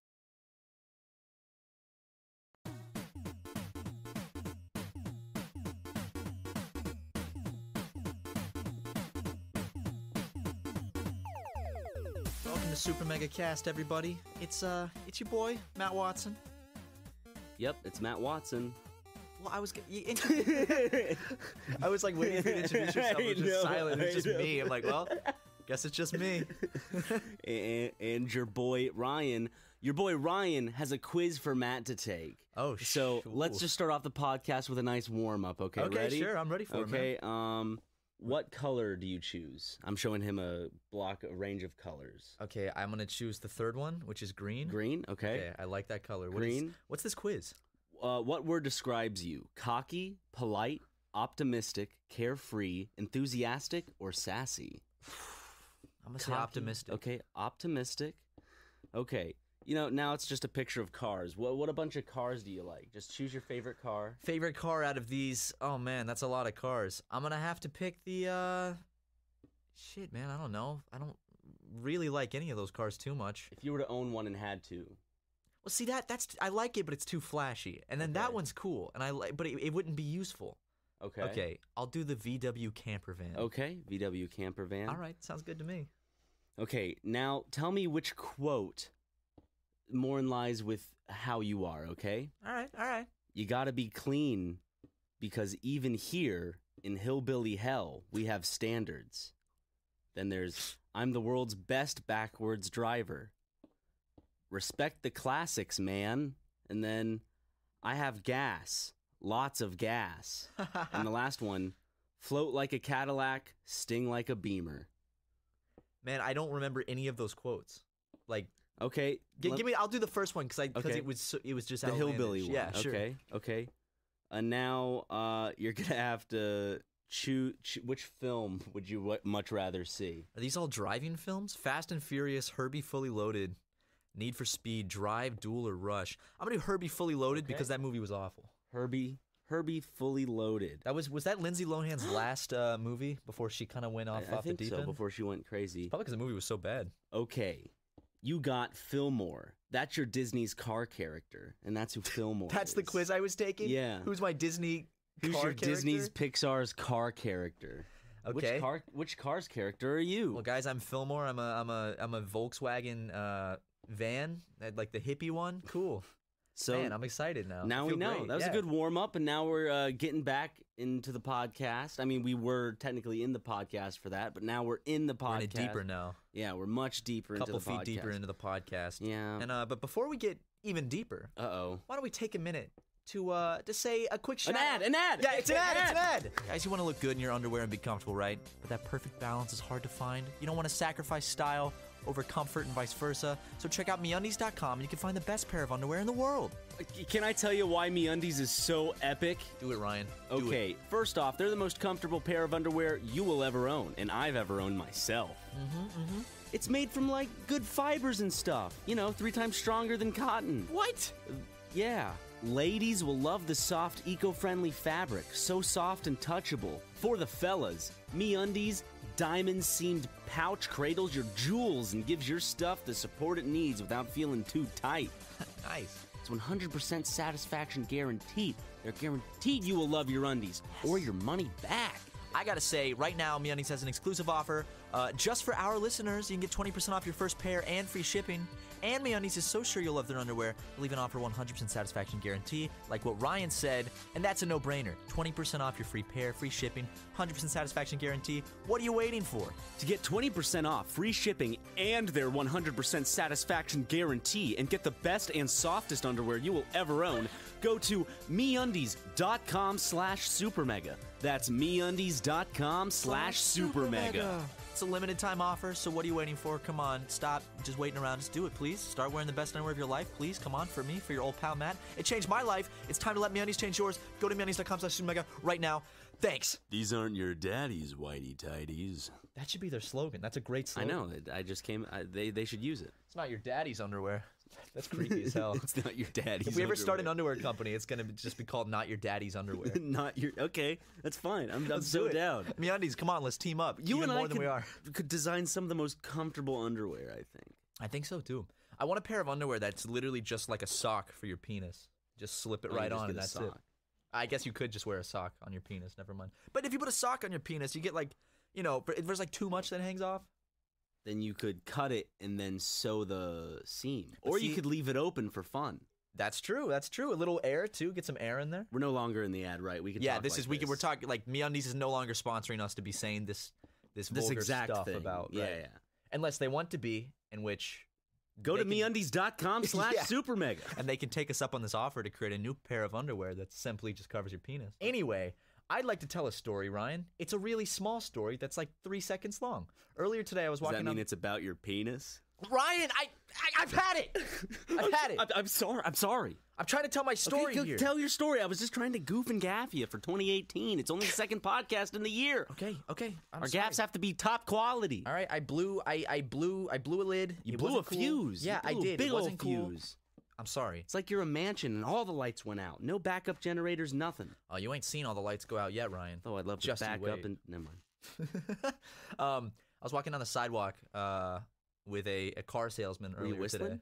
I was not whistling. Did you have a little hat on? No, we were walking in silence. This makes this story so much more just uninteresting now. Well, I haven't got to the interesting part. If it doesn't start with you walking down the sidewalk whistling with a little hat on. Okay, from now on, every single one of my stories I tell on the podcast will start with me wearing a little hat. I don't wait, little hat is in like Hey Arnold little, like that size, or like it's just small. No, not like a baseball cap, like like a miniature fedora type of thing, like a little hat. I don't know how to explain. Like a hat you'd put on like a dog. Yes, exactly. Like but for you, what type of hat is it?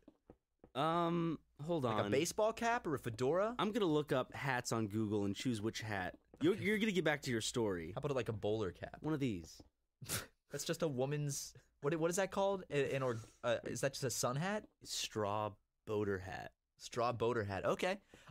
Anyway, I was walking down the sidewalk with a car. No. This hat. Yes, I don't know what that's called. It looks like that's what like nice rich old white men wear. Oh, yeah, like a barbershop quartet would wear that hat. Okay, anyways.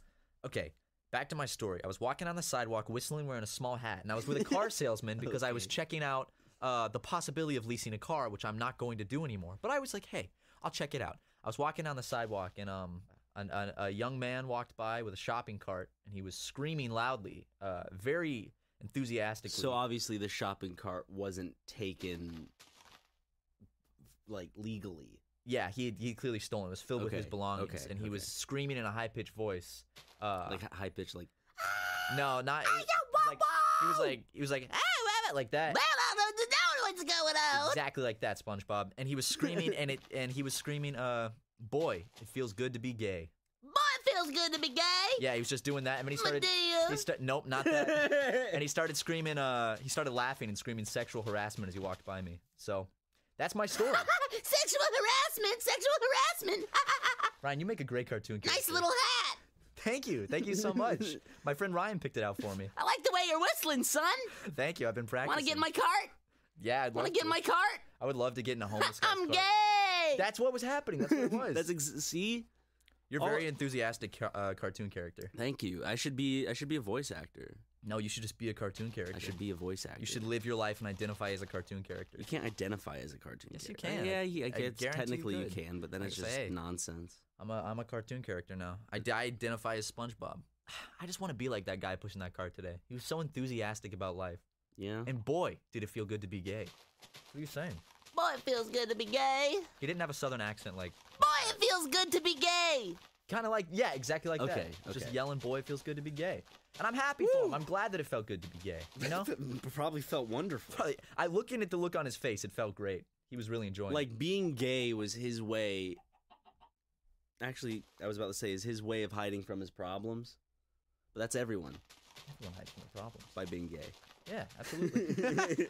that's the common escape mechanism. Those senators aren't actually gay.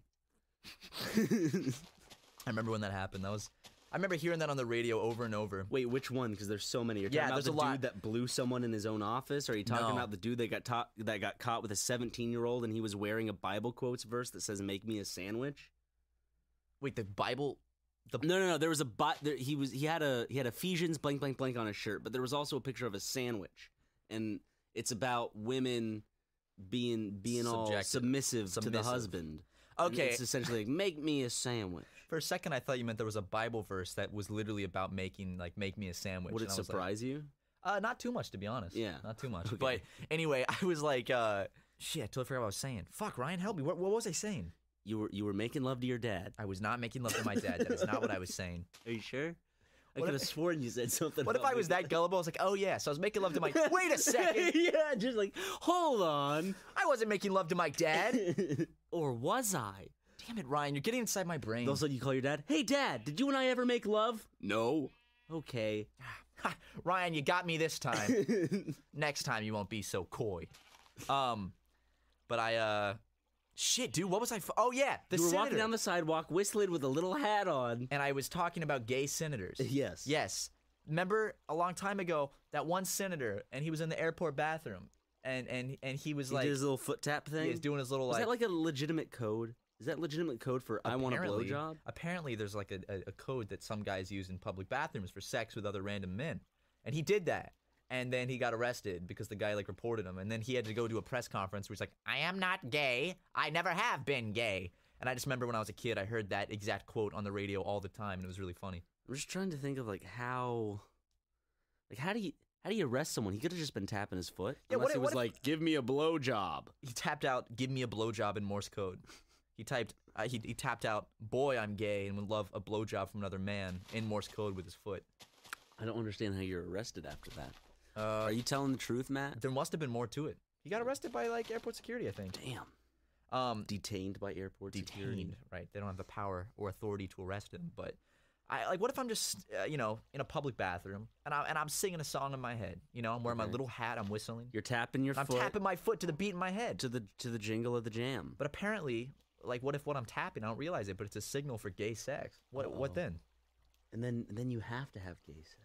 Yeah, that's You're the code. stuck. That is. It's pretty much that foot tap is like a legal binding contract that It's I a now have verbal to have gay Not sex. even verbal.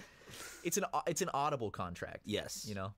Well, you and I have been playing PUBG lately. yeah, we have. Not gonna spoil anything, but it's coming on the channel at some point. Very soon, as in within the next week, we got some episodes going up. Get ready for that first episode. It is a roller coaster. It is. Let me tell you. It was fun. So it took us forever to set up our recording setup, though, because we had to figure out all this technical stuff to make it so we could talk to each other, but our Discord audio wouldn't get picked up by the recording. Just learning. It's like learning simple stuff for the first time usually takes a little bit of trial and error. It does. And then once you get it, it's like second nature. Yeah, So yeah. we got it all set up now, and so we're going to be recording a lot. I hope you guys like these episodes. These are a lot more free form. I'm just having a great time. But they're really fun. They're fun to record, so I hope you guys like them.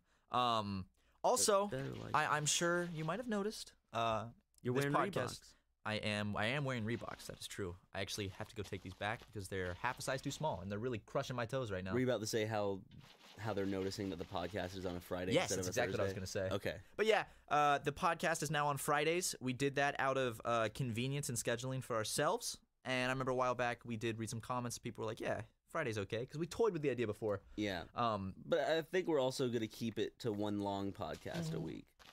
We remember whenever we say something, we're never ever going to do it. We do read the comments when we ask serious questions that will change format like that. But Yeah. also keep in mind, while your opinions do matter, at the end of the day, we're going to do what we think is best for ourselves and the channel. yeah, exactly. So fuck you and your opinions. But also, thank you for them. Yeah, thank you. Absolutely. Really value those. But yeah, Ryan, what's new in your life, buddy? I don't know. I haven't seen any movies lately. I need to go see a movie. We just saw one. Yeah, but we already talked about it, I thought. Shit, didn't we did, didn't we? Well, Talked about The Post.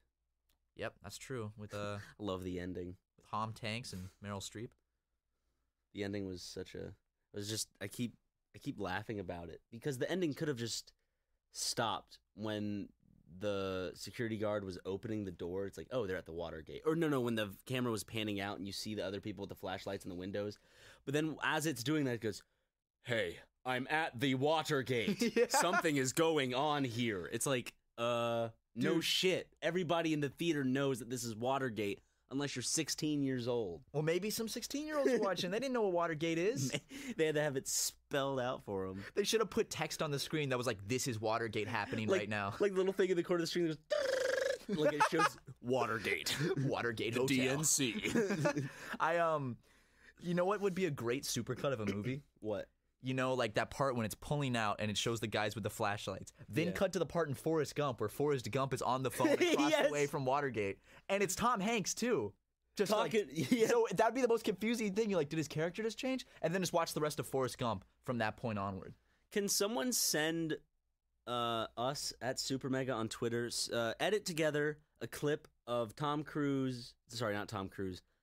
Hanks talking to himself on the phone from two different movies. Just do it. Yeah, see how realistic you can portray this conversation. Can you cut it together where it makes sense? I'm intrigued. I'd like to see that, Ryan. That's a very unique and witty idea, and I'd like to see what you guys can do with it. And then when you're done, do the Tom Cruise running challenge. Can you run like Tom Cruise? Find out and win $300,000 at the drop of a hat. That's not a. Sponsored by 7-Eleven. Ryan, you're really. Can you run like Tom Cruise? For legal disclaimers, 7-Eleven is not going to give $300,000. We're on not associated behalf with of 7-Eleven. Super Mega. Except for loving their content and Matt's socks. Loving 7-Eleven's content. They make good content. They're my favorite content creators. 7-Eleven. they love make 'em. those good Slurpees. Dude, 7-Eleven's great. It is. I'm wearing 7-Eleven socks right now. I love 7-Eleven. Yeah, but I haven't gone to the good 7-Eleven, like the best 7-Eleven. The Asian 7-Elevens. Yep. They're good. I mean, the ones in America are still really, really good. It's not one of those things where it's like they suck. I try to give this guy the benefit of the doubt at our 7-Eleven. It's this old, like, 30, 40-year-old Indian man. Yeah, that guy. He's been working there for probably a year by now. I'd say so, yeah. He still has no grasp on anything he's doing.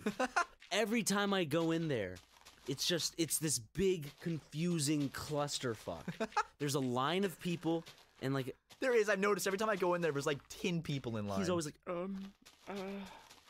I feel bad for him. I feel bad for the guy. He's obviously very confused. I do too, but there comes a point where you've been working somewhere for 4 years. Or sorry, for at least a year. You should know the basics of running a till. Ryan, why don't you teach him? I could. And be like, I could learn his job and do it better in a week. Like, sir, can we, can I help you out? And then just like ring yourself up and then leave. He seems he's super competent with everything else, but when it comes to that register, nothing. That's his nemesis, man. I've seen him purposely like, I gotta go put the drinks up or whatever he does. He doesn't really talk much, so that's just his general vibe. Is he takes a big thing of drinks, motions over to the cooler, and the other coworker's like, okay, I got the front. But then when he's left alone there, he's fucked. Yeah, poor little guy, man. We should go in. You know what we should do? Maybe it's just too stressed, because, like, the stress of this job never ends. We gotta go and we gotta pamper him, you know? Do his nails, give him a little mani-pedi, give him a foot massage, rub his shoulders, style his hair for him. Just make him feel good about himself. Yeah. And I'm never mean to him. Other people are. I'm aggravated with him mentally. I'm very I'm infuriated by him sometimes.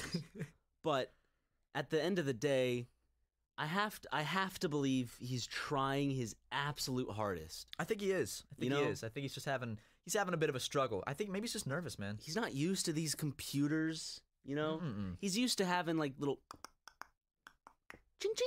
Those types of I knew exactly registers. what you meant by those sounds. Yeah. Those are good sounds, by the way. Old registers. Thank you. Dude, I love old registers. I just want to buy one and have it in my room just to play with. Really?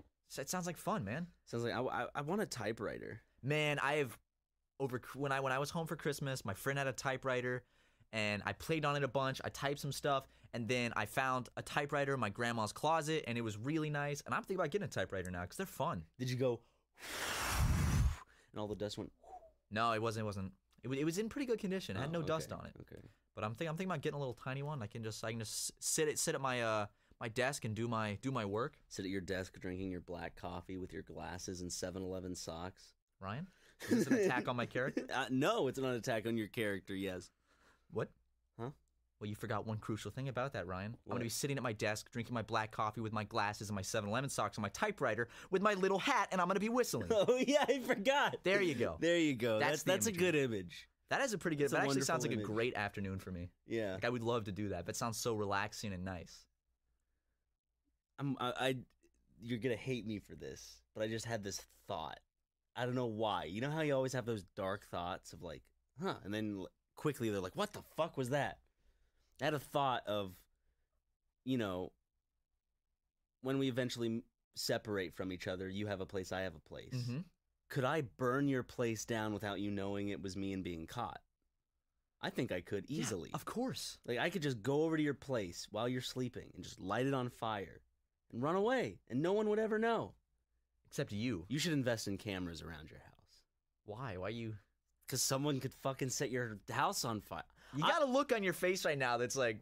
All I'm saying is, when I get my own place, I'm putting, like, a security lock on the door. I'm putting a camera on the back and front porches. Why don't I just... You know what? I don't need any of that. I'm just going to get flame retardant stuff and spray it all over the outside of my house every day. Whoa. That's the word, Ryan. Flame retardant. Calm down, That word always made... I was like... It's just funny. You know what? You know what's stupid? Inflammable means flammable. Yeah, right? Like, why? Why is that a thing? Because it's funny. Why do flammable and inflammable mean the same thing? Inflammable means, like, it sounds like it should, like, oh, yeah, you're not going to be able to get set on fire. Well, the stem of in is not. Yeah, I know. Isn't it, like, not or between? Like, involuntary, something? involuntary, opposite words, you know? I can't think of any other good examples right now. Incognito. Incognito is one word. It's not I'm looking it space up. cognito. Incognito. Yeah, I'm looking it up. Incognito's a word. I know. I'm looking up. I'm telling you, Ryan. I know it's a word. I'm looking up the origins. I'm looking up its backstory. Its etymology. Incognito, mid-17th century, from Italian, literally unknown, from Latin incognitus, from in, not, plus cognitus, past participle of cognoscere? No. So not know. Not known. Unknown! Look at that. Man, I love Latin because like Latin, like all the words in with us, and it just sounds funny. Did you ever Incognitus. in elementary school? Did you have like a Latin club? No, I did, and like I was in it for You went to it? half of a year, and it was pretty cool. And then it was uninteresting, and I stopped. did you learn any Latin? I don't remember it to this day, but I'm sure there was like we learned stems and stuff like that. It was mainly that type of shit. No, that's useful for like English, like learning like the stems and stuff. But Latin is a language. My It's a grandma dead spoke Latin. language. Yeah, my grandma spoke French and Latin and some Spanish, I think. Isn't it like you can't be fluent in Latin anymore? I imagine. I mean, I'm sure there's people that can, but I don't know. It's a dead language. Because like there's some words and things that people just don't know anymore. I'd imagine so. As with most languages, I read some sad statistic that was like every day, like 2 languages. Actually, that's completely inaccurate. It was some amount of time though, and then some Every large. day 2 languages disappear from the face of the No, earth. really, it was like every day a certain number of like languages die. You want to be even more sad? Yeah, Think about it. I'm thinking. In a few decades, the gene pool will be muddied up. No more white people. That was a meme I saw. Really? Some guy was like, it was a picture of like a white chick, and it was like, can you believe in a few decades this beautiful white creature won't exist? Really? Yeah. I R.I.P. thought it was funny. I know, R.I.P. That's so sad. We gotta hold a little funeral procession for the white race. I like Facebook. I like Facebook memes because I know the people who are using them, and it's like I know they're using them legitimately. Like really awful old memes. Yeah, I'm gonna scroll and see if I can just find some stupid. Here's someone sharing the mystery of the missing cat. That's the problem with Facebook is like I used to go on there to check like see what my friends and family are up to, and now I get on there and it's just like viral video clips every like every single person's just sharing stuff. Does this look like the personal lives of my friends and family? No, that looks like videos on how to make some kind of weird casserole with Cheez-Its. And then an ad for a show that's coming onto Fox. And then an ad for something that I've never searched but I've talked about in recent days, and I'm like, how did they know that? That's weird. I talked about paper towels and how I needed to get some paper towels. And then I checked my Facebook and there were ads for paper towels, and I was like, what? Really? Yeah. I don't like that. That's creepy. That is weird. I didn't look up paper towels or anything, but I said several times, like, I need to get paper towels. And then I looked at my phone, and the next day I had an ad for paper towels. And I was like, huh, why is Facebook suggesting I should buy paper towels right after I was talking about paper towels? Also, that thing that's going around where it's like, take a picture of yourself, and then it compares you to like a famous painting to see I what haven't you done look that like. yet. Did Have people you? not see that that's clearly like just I feel like that's just Google like cataloging faces. Well, it's that. Yeah, that's pretty much it. Like why else would they make that? I feel like it's just a way to catalog faces. And to see how, like, say, look at this recognition technology. Whoa. Yeah. But I mean, I have a Google phone, so I can't really talk. I did it though. I did the You did? the portrait thing, yeah. Well, what was your art piece? Did I'm you gonna- post it onto Twitter? I or did not something? post it on Twitter. Let me pull it up real quick. Let me When's let me the take last a time peek. Matthew posted on Twitter? I posted the other day on Twitter. Here I am, Ryan. Look at this. Look at this one. I think Aaron and I got the exact same one. Does it look like me? Kind of looks like the face you're making. I'm making that face I was making in My Two Lovely Uncles. Oh man, that's good shit, guys. How did I not see that tweet of yours? What tweet of mine? The Martin Scorsese tweet. Oh yeah, don't you think Review Bra? Sorry. Scorsese. Review Bra would be perfect in a gangster movie, like as like a very intimidating psychopathic crime boss, where he's just like, take him out back, Oh shit, tell dude. him good night. Zac Efron's gonna play Ted Bundy. Really? Yeah. I could see that. Ted Bundy was an attractive man, and Zac was. Efron's an attractive man. That's how a lot of serial killers get it done, because they're very charismatic and attractive. There's Zac Efron on the left, Ted Bundy on the right. Yeah, that totally. Oh, I'm excited for that movie. That's gonna be good. I like movies about serial killers. That's fucked up because then it's like, Whatever, it's the way that we work. I'm interested in serial killer shit You fucked because up, Ryan. it's just their psychology is so interesting to me. Yeah, it's fascinating. There's that show about How does them. that happen? How does someone become so how does their I don't know, how do they do it without throwing up? Like what? Like how do some people? Because there's people like you and me where it's like, if I saw something graphic in real life, I'd probably vomit Freak or out. pass it. Yeah, I'd freak out. And then there's people that can do that graphic shit and then not feel anything. It's like, how do you get It's to an that point? adrenaline rush. Yeah, and it's like, what's different in their brain? Like, how did they become like that? Like to them, sometimes it's like butchering a deer. Yeah, it's like it's just it's creepy, crazy shit. And it's like, why are some people like that and others aren't? And the thought that there are like anywhere from 25 to 50 serial killers just somewhere in the United States and just kind of like they're almost like sleeper agents. Like they'll just go quiet for a bit and they'll be like, "Ooh, shit, okay, I'm gonna go kill some people." Yeah, you could be doing nothing wrong. Like me when I'm taking Lego out, I could be walking them out one day. Some guy I see walking over in the distance, I'm like, "Oh, that guy's walking to me." I look over again, I'm like, "Oh wow, he looks like he's walking towards me." And then all of a sudden you notice something. He's wearing a small hat and he's whistling. And he's got a big knife in his hand. Oh no! And he's with another man exclaiming how it feels good to be gay. The guy that you wheel my body away In the shopping cart. Shopping cart. Your dismembered body. Oh man. When's the last time you went to a Target? I went to Target just last week. Aren't they better than Walmart? 100%. I used to love Walmart. Walmart used to be my thing. Yeah, Like, I used to love Walmart too. What could be better than Walmart? It's got everything. I don't know. Target's got higher quality than Walmart. Target feels nicer too. Target, it just has a nicer vibe. I feel like the employees are nicer.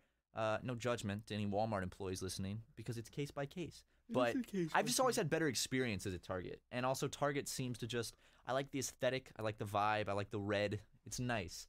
And I also heard that Amazon is possibly buying Target. No way, no fucking way. I'm gonna look that up. I thought I heard that that. would be ridiculous. I thought I heard that Amazon was going to buy Target, which is terrifying because Amazon just bought Whole Foods. So it's like, these are big companies they're swallowing up. Jesus, Amazon buying UPS? What? No, Wait, they're not. really? Hold No on. way. FedEx and UPS dip after report on Amazon's delivery concept. Oh, so it wouldn't actually be. I wonder if Amazon would ever like stop using UPS and just make their own carrier service and just use that. Because I mean, it's like the biggest company in the world now, right? Has it surpassed Google? I don't know. Because I know Jeff Bezos, or however you say his name, he's now the richest man in history. The CEO of Amazon. No, Amazon isn't buying Target in 2018 from Forbes. Well, excuse me, Forbes. I'm sorry. Okay, I'm sorry. They don't need to buy anything. They're good. They're set. They're making those little grocery stores. That's weird because it's like, I mean, that's what you'd think. It's like, I mean, they're good, but I guess like companies like that get so big, they're like, well, time to keep getting bigger and bigger and bigger and bigger. They have to keep innovating. So what's the next big delivery convenience? Teleportation. I mean, they have Prime now. They're gonna what's the teleport fucking next things to your thing? front door. I guess Prime now isn't everywhere. It's not like, No, it's only in big cities. yeah. So they just need to expand that, I guess, and get like warehouses everywhere. Yeah, man, guys. In LA, we got this thing called Amazon Prime Now, which if you're listening and you also live in a big city, you probably have it too. Maybe you didn't even know you had it. Go check. But it's an Amazon delivery service where it's like an app, and I think you do it on desktop now. But you can like order an app. stuff. Yeah, But it's it's not not an really app. an app. It's like an app. It is an app. No, but you can order stuff, and Amazon will deliver it in. You can choose under an hour for Oh, like wow. a little extra. But usually it's like Oh, 2 yeah, yeah. hours. Well, it's 3 like hours. $7.99 extra to deliver it in an hour. Yeah, but otherwise it's free. But if it's busy, you can't get that. It'll be like, sorry, we can't do that at this time. Oh, Would you so- like it in between 8 and 12 at midnight? Yeah, but basically it's just you can order stuff on Amazon and they deliver it almost instantly. So it's good for like groceries or if you need something quick and you can't run out. I can be like, okay, I'll just order this stuff, and then it shows up. It's got to tip your driver. It's like ordering pizza, but instead of ordering pizza, you're ordering Swiffer mop pads, and Yes. toilet paper and stuff. Yes. It's cool. Yes. Are you gonna say it? You gonna finish it off? Nope. You said 3 yeses. What comes next? I don't know. Yeah, you know what comes next. No. Yeah, you do. No, I don't. Yeah, you do, Ryan. Your 7-Eleven socks look like they're from Mexico. Well, they probably are from Mexico, Ryan. I got them on eBay. The color pattern looks like a Mexican type of color It pattern. looks Italiano. Okay, that's it. That's the it. Italian flag. I always get Mexicans and Italians confused. You know what I'm say saying? Say that again, brother. High five. I'm always getting Mexicans and Italians confused. You know what I'm saying? You could say that again, brother. High five. I always get Mexicans and Italians confused. You know what I'm saying? The title of this episode will be, I'm always getting Mexicans and Italians confused. You can say that again, brother. High five. How's that? Is that a good title? You don't have the balls to do that, man. I'm not doing it. And I'm not editing this one, Ryan. You don't have the balls. I do have balls. No, you don't. You want to see them? Oh. You want to see them, Ryan? Look. Oh, because after this, I get to have some fun. Got to work on the PUBG stuff. Got to do some kitty cat gaming. Look at my balls. I'm not gonna edit the podcast until tomorrow. Look at my balls. What? My pants are too tight. Oh, I can't pull okay. them out. I'm sorry. I would have done it though. I'm sure. Like you believe me, right, Ryan? Yeah. That I would have shown you my balls. Yeah. Cool. Thank you. You're welcome. I'm glad, man. I'm glad that we have a friendship in which I can just pull my balls out and show you, and it doesn't shock you. You didn't pull your ball skin. Well, yeah, but still, I mean, I can show you my balls comfortably. It's not like it's So weird. Yeah, it's not weird. But it should be weird. Yeah. Like, I'm thinking about it. Like, I think normal guy friends don't, like, they're not okay with seeing each other's dick. Like, it's like, dude. No, I mean, I think. Or is it just like a, haha, dicks. Haha, Dicks, penis. there it is. Penis. I don't know, dude. Most guy friends I know, they're comfortable showing their dicks to their other guy friends. Look at my flaccid, floppy penis. Pretty much. I mean, you're not like revealing your erect penis to your friends. You're just like no, whipping it out and be like, ha, That's my one of penis. the rules. You never show your erect penis to a friend. You can never show your erect penis to another man. Never. Especially if you make eye contact with that penis. That penis is looking at you like, buddy, back up. Back up. Get the fuck off. Get the fuck out of the room. Man, like... I walk in, your penis is like fully erect. It's got you by the collar. It's slapping you around. I'm like, oh! It turns around and goes, what the fuck are you looking at? Does my penis have a face? Sorry. How is my penis holding me by the collar and slapping me? Because it's symbolism for masturbation. Oh! Because when you masturbate, you're not really doing the thinking. It's your penis that has full control over you. Dude, that's so true. I never thought of it that way. Man, it's like, it should be weird for guy friends to I guess show each girls other don't their- care if they see each other's tits. That's true. And guys don't care if they see each other's tits. No, they don't. Want to see my tits? But if you were to walk into a locker room and you saw a dude naked, you'd be like, oh, shit, dude, sorry. If you saw a girl naked, you'd be like, fuck! Oh, am I a sexual harasser now? That's true. Whoops! It's a lot different. Well, I guess with like seeing a guy naked, it's like you got the same stuff. Guys see each other naked, so it's like, oh, sorry, man. But it wouldn't like if you walked in your friend naked, it's just like, whoops. Yeah. If you're walking on your dad naked, like I commonly do, not my dad, your dad, Purposely. Yeah. Yeah. He doesn't know it's purposely, but every Yeah. time your dad's changing, I'm always, whoops, sorry. Look, I know you want to get a good shot of that cock of his. I do. I really do, man. you I know. can't help it. It's a nice cock. It is. But speaking of nice cocks, Mhm. USC go Cox. You just knocked over a stool, Ryan. I'm gonna with get your it foot. back with It my hit foot. the GameCube. Why'd you get do it that? back with my foot? Watch this. Fuck. Oh, he's trying. I got sweaty feet, so I can't. Come on. Pull it up. There you go. It is back in place. He has lifted the stool back up with his feet. Everybody, Like a monkey. quite a feat of get it? Because it was quite a feat. And you used your Ah. feet. That's pretty good. Yeah. I wish you laughed like that at everything I said. Like, Yeah. Just ha ha ha ha. ha. Oh man. Rest of the podcast, you gotta laugh like How's that. editing for the Game Grumps going, dude? It's going great, man. Love my job. Yeah. Yeah, really enjoying it. How about you? Going well. Right now I've got some kitty cat gaming, working on that PUBG episode that we got done, which is super cool. Gotta edit this podcast tomorrow, probably. Rad, dude. Gotta tell Don what to do for the thumbnail. Good old Don. By the way, he's awesome. He's our channel artist. On Twitter, he is Don Do Ro Ro Ro Ro. Go Three check out rows. his Twitter because his pictures are super awesome. He does some great drawings, guys. Gotta love the little boy. He lives in Europe or some shit. I don't know. I don't know. He's cool though. He's a really cool dog. Get it? Cool little dog. Because his avatar is a dog. That's why I did that joke. Okay, Ryan, let's talk about furries. I Okay. want to make a documentary about furries. A really good documentary about furries. We've talked about this. I know we need to. We need to make like a I want to go hang out with them, learn their lifestyle, breathe learn the their same air they lifestyle. breathe, wear their diapers. Like I want to be a part of that community for half a day maybe, and just see what it's like. There are people who are 100% socially normal. Like, they're not socially awkward, and they are furries. Oh, totally. No, I know furries. And I got nothing against furries. I'm talking about the hardcore ones that, like, wear the suit all day. Yeah, those ones. The ones that, you know, they like to do the, they like to get a little freaky in the fursuits. That's fine, Yeah, too. no judgment. I mean, I'm intrigued by that lifestyle, and I'd like to learn more about it. And I'd like to do that through making a documentary. I think that'd be a fun way to do it. I think I get a little weirded out when they start doing, hey, how's it going? And they start doing voices in their costumes. Especially when they got, like, the really expensive ones that, like, the mouths move and everything. Like, ha, that's okay. Ha, let's go have fun. All right.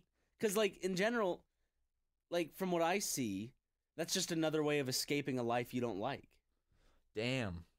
Yeah. I mean, everyone has their own thing that they do. But, like, becoming a character is a nice way to kind of put yourself on hold. Jim Carrey talked a lot about that in the documentary, of how it was nice to take a break from Jim Carrey and just become someone else. Shit, dude, I never thought of it that way. Like, when you're acting, just don't worry about your own shit. Just be someone else. Just be someone else, yeah. Yeah. Oh, man, I never thought about that. That's, like, a really interesting way to think about it. Yeah. Yeah, like, I just, I don't know. I guess it's another, do you think furryism? Furryism is another form of escapism. Yeah, 100%. There's so many, like, things that can be classified as escapism. Like, obviously the biggest ones are, like, drugs and alcohol, but then, like, there's, like, video games and... Wait, did you just say drugs, dude? I just said drugs. Ryan, throw some air horns in. Thank you. Pew, pew, pew, pew, Real air horns, pew, Ryan. Real. No, I don't want to put any real Come on, air Ryan. I horns know it's in. more editing effort. Just put one in, please. Right here. Put it, go. Thank you. I'm sorry. I see...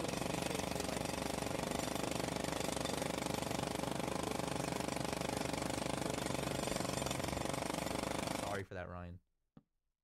Wait, what? What were you saying? There was a jackhammer going on. I couldn't hear you. Well, that's more editing.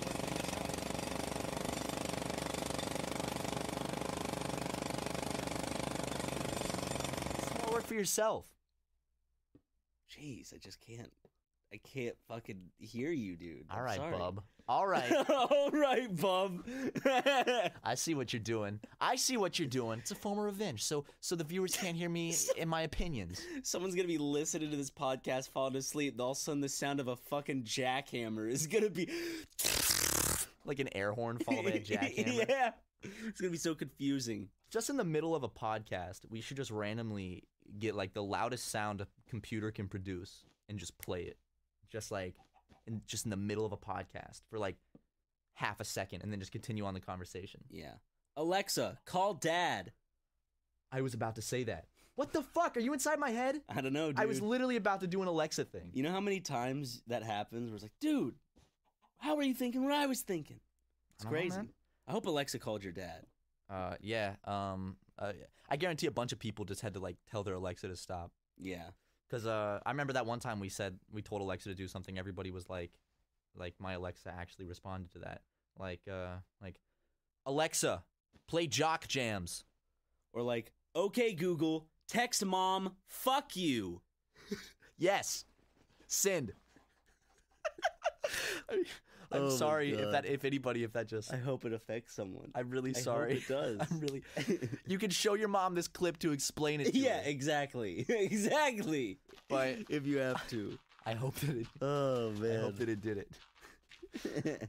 Okay, We'll see. We'll see because here's the thing: if we know it's real, people will send like kind of text message things to our Twitters, which will look somewhat believable. Or they'll fake it with their friends and be like, the funny YouTube men, they're going to notice me and think it's real.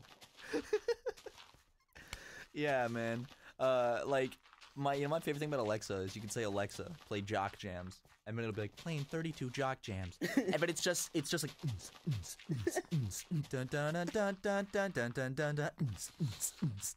and it's just like music that you can imagine a bunch of, like, bros lifting weights to. But it's very homoerotic at the same time. They're, like, very homoerotic Jock Jams. Yeah. Actually, you know what? What? Okay, Google, find the nearest Chuck E. Cheese and get directions to Chuck E. Cheese. That's probably not going to... It does not know what to do from that. No, it doesn't. I guarantee it doesn't.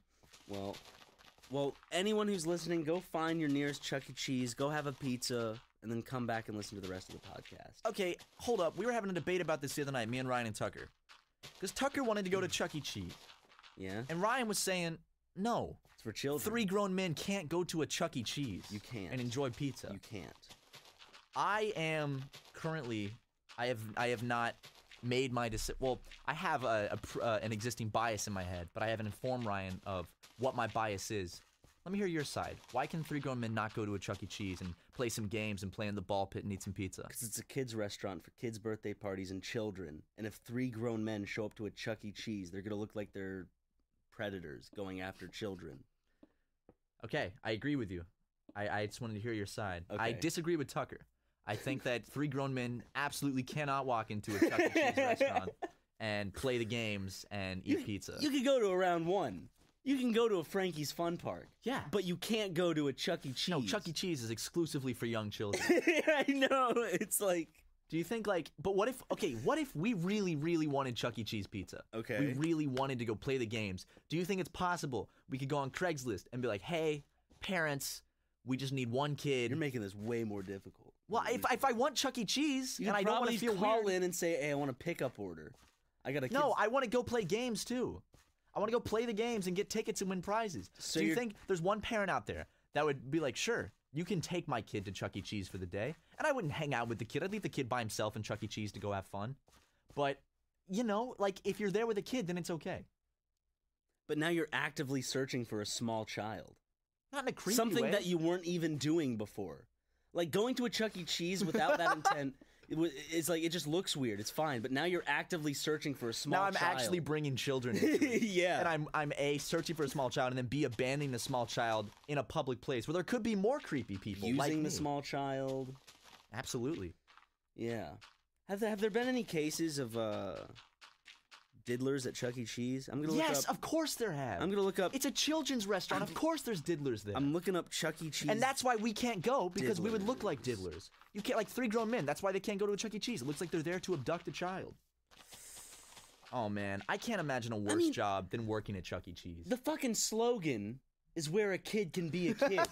So yeah, we gotta tell Tucker that. Like, Tucker, that is the end-all to his argument. I know. Like, I Tucker, know. of course we can't go to Chuck E. Cheese. What's the slogan? And he'll think for a second, go, where a kid can be a kid. It's not where a grown man can go to have fun with his other grown man friends. Where a grown man can feel like a kid again. Yeah. It doesn't say, Chuck E. Cheese's, please feel like a kid again. And don't touch the kids that are here, please. Please don't do that, please. Please don't touch the kids. Why don't they make an adult section of? Why don't they make like an adult Chuck E. Cheese? It's like a bar. It's like a nightclub. It's called Chuck E. Dave Cheese. and Buster's. Yeah, but I want Chuck E. Cheese branding. You won't get that. I want Chuck E. Cheese branding on What's an wrong adult with a Dave and location. Buster's or a Round One? They're so much better than Chuck E. Cheese. They are, and but their Chuck brand. Yeah, but I like the branding of Chuck E. Cheese. I like the branding of Chuck E. Cheese is just slightly creepier than McDonald's. It's like 90s McDonald's. Yeah. Which actually 90s McDonald's was creepy as shit. Remember Yes. like Mr. Mayor Hamburger? I don't remember his name. Do they still have Ronald McDonald as a fucking like ceramic figure sitting on a bench putting his arm around kids? Some location, I'm sure. When's the last time you saw Ronald McDonald though? Did they just abandon him? Did they kill him? Yeah. Is he killed off now? I'm going to look that up. When is the last time you saw Ronald McDonald? Hold like on. in a commercial, at a restaurant? Okay, Google. What happened to Ronald McDonald? According to Wikipedia, in television commercials, the clown inhabited a fantasy world called McDonaldland and has adventures with his friends Mayor McCheese, the Hamburglar, Grimace, Bertie the Early Bird, and the Fry Kids. That did not. That didn't answer. That just told us the background of Ronald McDonald. Oh my But like those God. characters were creepy, right? That was a. What is that? What the fuck? Am I the only one that thinks that? Do you think that those characters were creepy from like the characters, of old school course, are McDonald's creepy. one, like the Hamburglar? Like I just want to eat some burgers. I don't want to have these creepy characters shoved in my face. It makes me less appetized by the food. That's the first Ronald McDonald. Ew, what the fuck? I Yeah. hate that. It says it's Willard Scott as Ronald McDonald from the first of 3 pre-recorded television advertisements. I gotta see this. The Ronald on. McDonald commercial? Yeah. The original one? His nose is not a clown nose. It's literally a paper cup taped to his face. And it looks like someone scribbled on his face with like magic markers and then just fucked his hair up. It's like he went and just, they put grease in his hair and fucked it up. All right. Introducing the world's newest Hamburger eatingness. That's my favorite adjective is hamburger eatingness. Ronald, Ronald, Ronald. Hey, Ronald. What the I hate it. He has a meal on top of his head. Especially when you got delicious McDonald's hamburgers. Ronald, you can't be on TV and watch it at the same time. Now, come on. Oh, Ronald, he's so silly, dude. I don't like that. I don't like that at all. Why didn't they stick with that design? Let me describe him, okay? So, Whoa! what? Listen to that. Same time. Now, come on and meet the boys and girls. Oh, we've already met. I know we're going to be friends, too, because I like to do everything boys and girls like to do. That's a little creepy. I That's see why they ditched that version of Ronald McDonald. yeah. That's very obvious why they ditched that version. I've already met all the boys and girls. I just love doing what children do. I'm a big child. A man that has a cup taped to his face, markers scribbled all over it, his hair's all fucked up, and he's wearing a box on his head. With a hamburger, french fries, and a large soda. He loves doing what all the children do. That's what the children do. They tape cups to their face. They, they wear food on their head. Oh my God. Evolution of Ronald McDonald. Whatever happened to him, though, you know? Like, for real, I'm curious. Did McDonald's kill him off? Because I have not seen him. Maybe it's because I don't watch TV anymore. It's not letting me pause it. Okay, there we go. It's the curse of Ronald McDonald. He gets inside of your phone, and he possesses you. And then you become the next Ronald McDonald until you pass it on to somebody else. Yeah. Like, it follows. Except it's McDonald's. McDonald's. That's it. It's just called McDonald's. Except it's said like it follows. McDonald's. McDonald's. Okay. It's a stretch, but I see it. I see it. Okay. I see it. We got it. Cut. That's it, guys. That's a wrap. We got it. We got the one perfect joke. Print. I just like, I'm kind of glad they ditched him because I feel like, have you noticed this trend as we've moved further into the 2000s of ditching mascots for food and moving solely towards just the marketing is based purely around the food and not around like a goofy character or like minus like even like kids cereals doing a little bit. Did that become a legality thing? Like you're like the same reason cigarettes can't have a fun mascot that's like, hey, smoking cigarettes is so fun. Oh boy, I love it.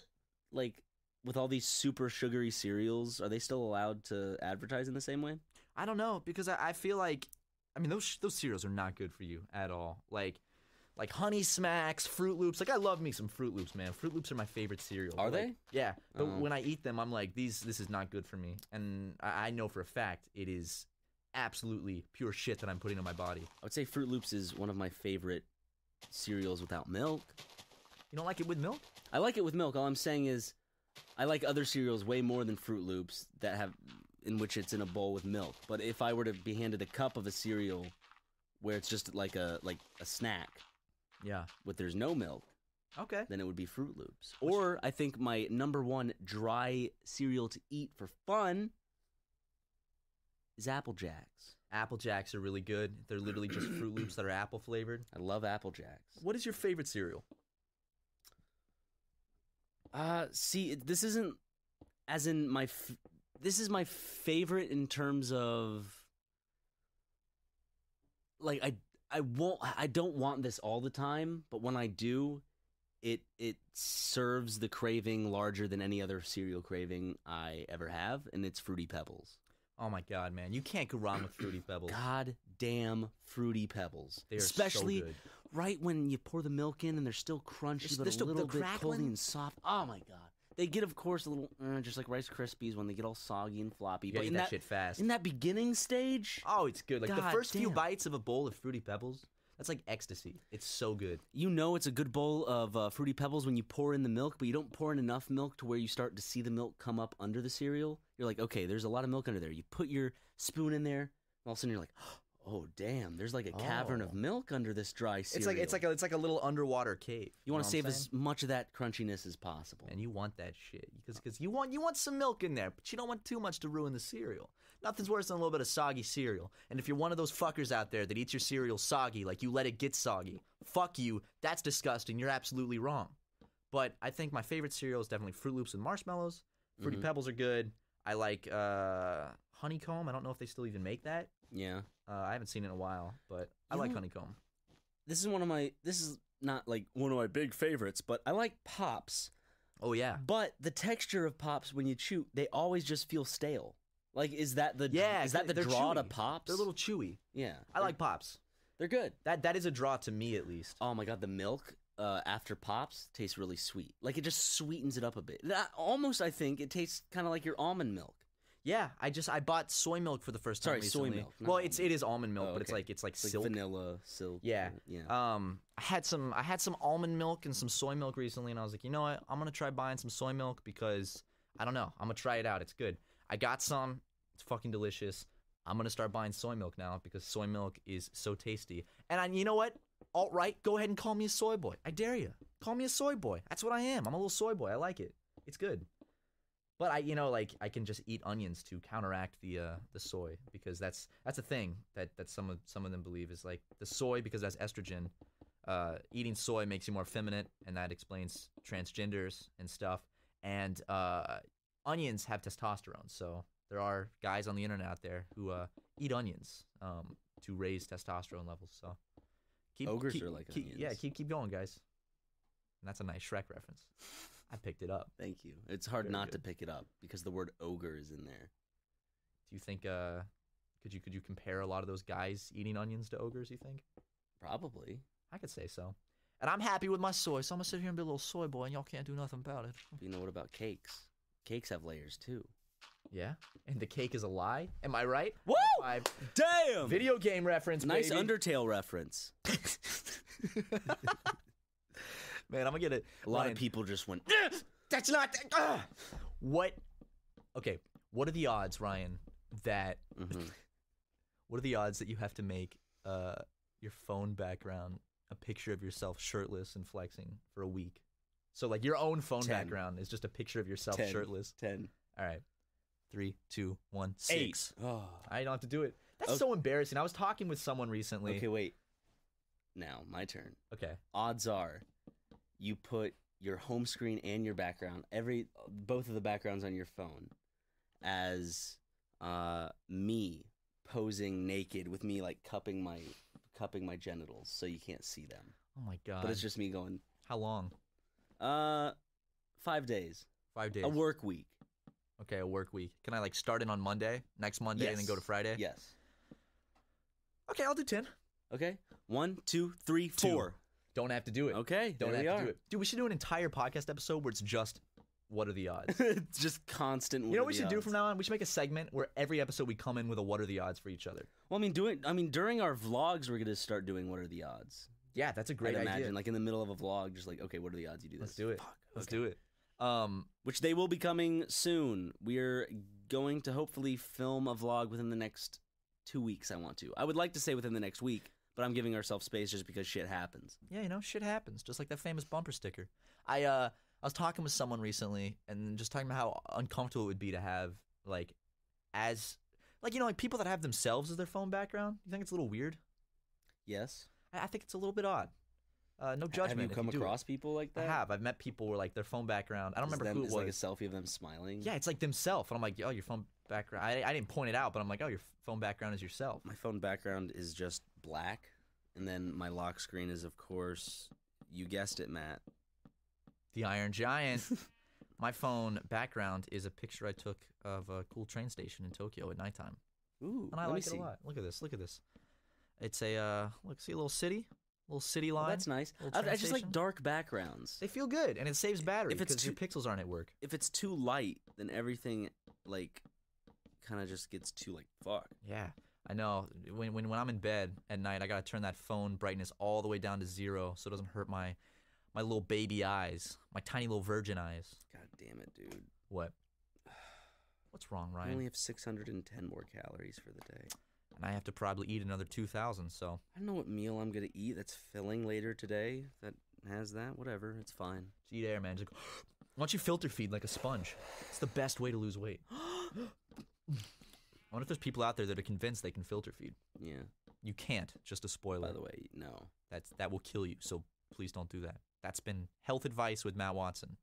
And with that, I think that's a good place to end this week's podcast. What do you say, Ryan? But not before I give myself a personal shout out. I've started streaming on Twitch more consistently. Yes, he has. So I don't have a schedule yet, but if you want to catch some of my Twitch streams, it's twitch.tv/EliRyMcGee, EliRymagee.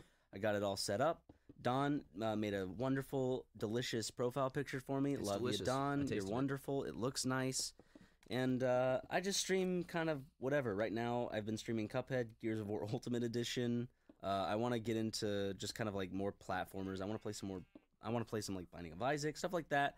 And also make sure to keep your ears and eyes both peeled. Peel them off. Your Rip 'em ears off. have to be peeled too for both Matt's and Super Mega's Twitch. Will be coming to you within the next month or so. If there's one thing I'm excellent at, it's saying I'm going to start streaming and then not doing it. Yeah. That's actually one of my mini talents. But if you and I start streaming together, you'll be like, wow, I do like this streaming thing. Maybe I want to do it by myself. I do want to do it by myself. Literally, I just am stuck at this process of trying to create a background that I like a layout, and then getting the rest of the technical stuff set up. Yeah, I finally made one I'm like happy with, like the aesthetic. Yeah, I got I like it a the lot. It looks wooden good. cabin shit. It looks good. Yeah. But go check out Ryan's stream. Subscribe to him on Twitch. For some reason, every time you go live, it sends me an email personally that says Ryan McGee is now live on Twitch. So I gotta you can't figure out how to change subscribe that. to me yet because I'm working through that. I got an email with Twitch today We'll go follow him because on I was Twitch. talking. You know what they said? What'd they say? Hold on. They said, boy, it feels good to be gay. And that was it. Apparently, Twitch is fighting with the IRS. Really? Why? We have received a notification that their IRS database is undergoing a maintenance, and hence there is a delay in validations for being a part of their partner program. Oh, that makes sense. Well, man, the IRS is not someone you want to fight with. Nope. Wow. Guys, if you ever get letters from the IRS, please take them seriously. Yeah, I took one time I got a letter from the IRS because they I have no idea why. They randomly were just like, "Hey, this guy's committing identity theft." I'm like, "No, You? They I'm thought me." you were committing identity They theft? thought I wasn't Ryan McGee pretending to be Ryan McGee. But I had to call them and prove to them over a course of an hour that I was Ryan McGee. They I had ask to- you all sorts of personal questions. I had to get a and- bunch of like legal documents up. I had to Damn. give them like a bunch of information of my past and stuff like Wow. that. And it's their fuck up, not mine. I was living my life, and all of a sudden, randomly, they were like, I'm dead. For the IRS, that was not Matt Watson making fun of. That was Ryan McGee making fun of the IRS. I have nothing but respect for the IRS and the members of its agency. Please don't pursue my taxes. But only the men of the agency. No, I respect the women of the agency more than equally with the men. Equally? Yes, Just a little bit more. maybe a little more. They're It's going hard. through a lot recently. Yeah, they are. It's good. I respect all of you at the IRS. Please don't look into my taxes. Matt, watch out! The podcast is ending! Ah, shit!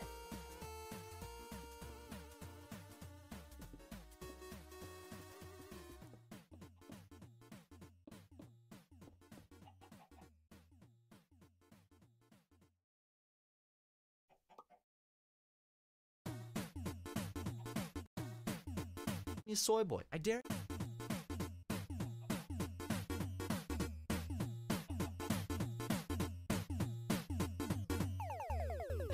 Here we go. I guess we'll just. Hey guys, Matt's not prepared. This is the 77th podcast. What I was saying was, let's stop saying the episode number in the podcast so we can backlog them more. And then you interrupted me and said, Matt's not prepared. Well, this is one's the definitely going to 77th. be 77. Yeah, this one's definitely 77. But we don't know what the other ones are going to be named. We don't know, man. Might mix them Probably up. Who knows? 78, 79. Ooh, I don't know. Who knows? From now on, let's take out episode titles and just make it episode 77. Get rid of custom. Let's spell out thumbnails. 77. Every episode name is just the spelled out words. And then in parentheses, it's the actual number just in case people don't know what 77 spelled out is.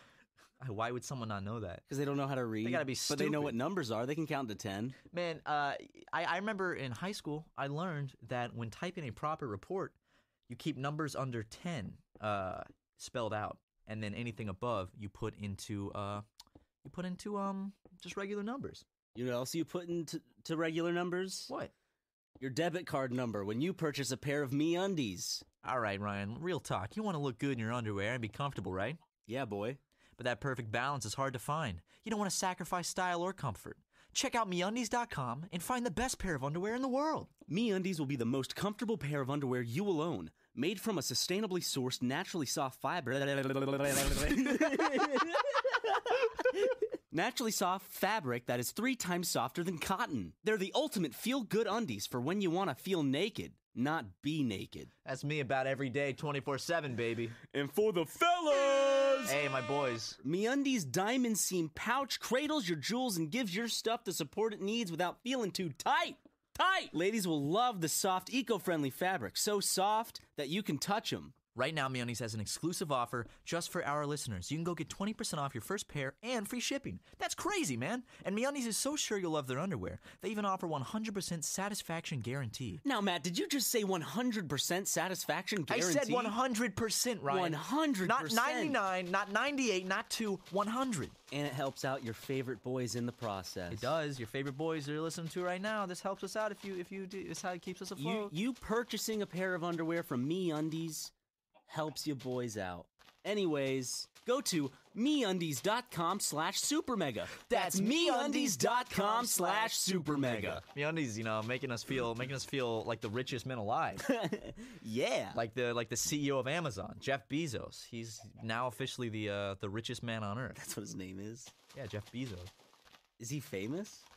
Fine, he's the richest. You know who Jeff Bezos is? Jeff Bezos? He's the CEO Sounds of like Amazon. a sandwich shop owner. Jeff Bezos. It sounds like it should be like Jeff Bezos Mr. submarines. Amazon. Then I'd recognize his name a lot more. Mr. Amazon? Mr. Amazon. Like, Jeff Bezos has the full money and power to get his name legally changed to Mr. Amazon. Why doesn't he do that? What color is he?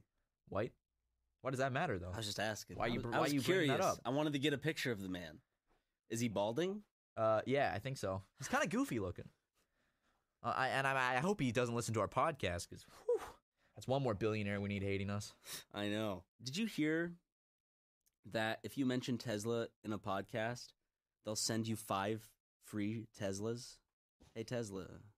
What if I like? I'm like, oh, Ryan's doing a bit right now. I mean, like, all of a sudden outside our apartment one day, someone comes up like, hey, your Teslas are here. We go downstairs. There's like 5 Teslas down there. I'm like, Matt, which one do you want?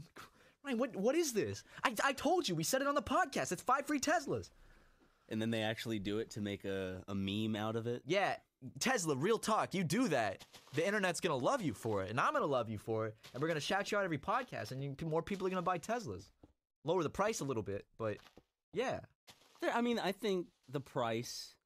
You get what you pay for, I guess. with a Tesla, yeah. you know? You know. I'd love to get a Tesla. I don't have one, and I don't have the... I'm not financially set to go out and buy one right now. Pussy. Jeez, dude. Yeah, I'm just saying, man. It's whatever. I would love to own a Tesla. Oh, man. I'd own one of the bigger ones. That's like a dream car for me. I'd probably get... If I could pick any, I'd get a Model S, because I like the Model S. Which one's that? It's like the... I like the crossover sports one. Okay, one? the sports I don't know. one. It's not like a sports car, but it's nice. I like the family car, the crossover. It looks so weird. I love it, though. I think I'm getting to that stage in my life where I want a bigger car. I've had a Jetta. I have currently a Fiat. It's like a little wagon. Yeah, and I went to South Carolina and I rented a truck one time. And then I got to drive around in just like I can't even remember what it is. It was a boat of a car. But I just remember driving that truck. I'm like, man, I actually like being a little high up, having a good bit of room around just me. Yeah, no, I know, man. My dad had a pickup truck, and when I was in high school, I had to drive it when my mom would have her car. So I just remember like how much I hated driving that thing because it was so hard to park, and it turned so wide, and I always felt like I was gonna bump into everything. And then one time I did, I knocked the mirror off. My dad was so mad, he took off his belt and he whipped me with it several times, No, gave me he lashings. didn't. Yeah, he did. No, he didn't. He poured grits on the floor and he said, "Put your knees in those grits, boy." And I did. Hurt really bad, and he took off his belt and went whoosh, whoosh. Is that like a famous way of The grits of thing? hitting Yeah. your kids? Oh, well, You put grits on the floor so their well, knees... no. Have you heard of that? Like, it was No. it was an old-timey thing I think parents did where they pour grits on the floor, like raw grits, and then you'd have to like kneel on them. So like, cause grits hurt, cause they're like little grains of Ow. sand. So then it like cuts your Jesus. knees after like 30 minutes.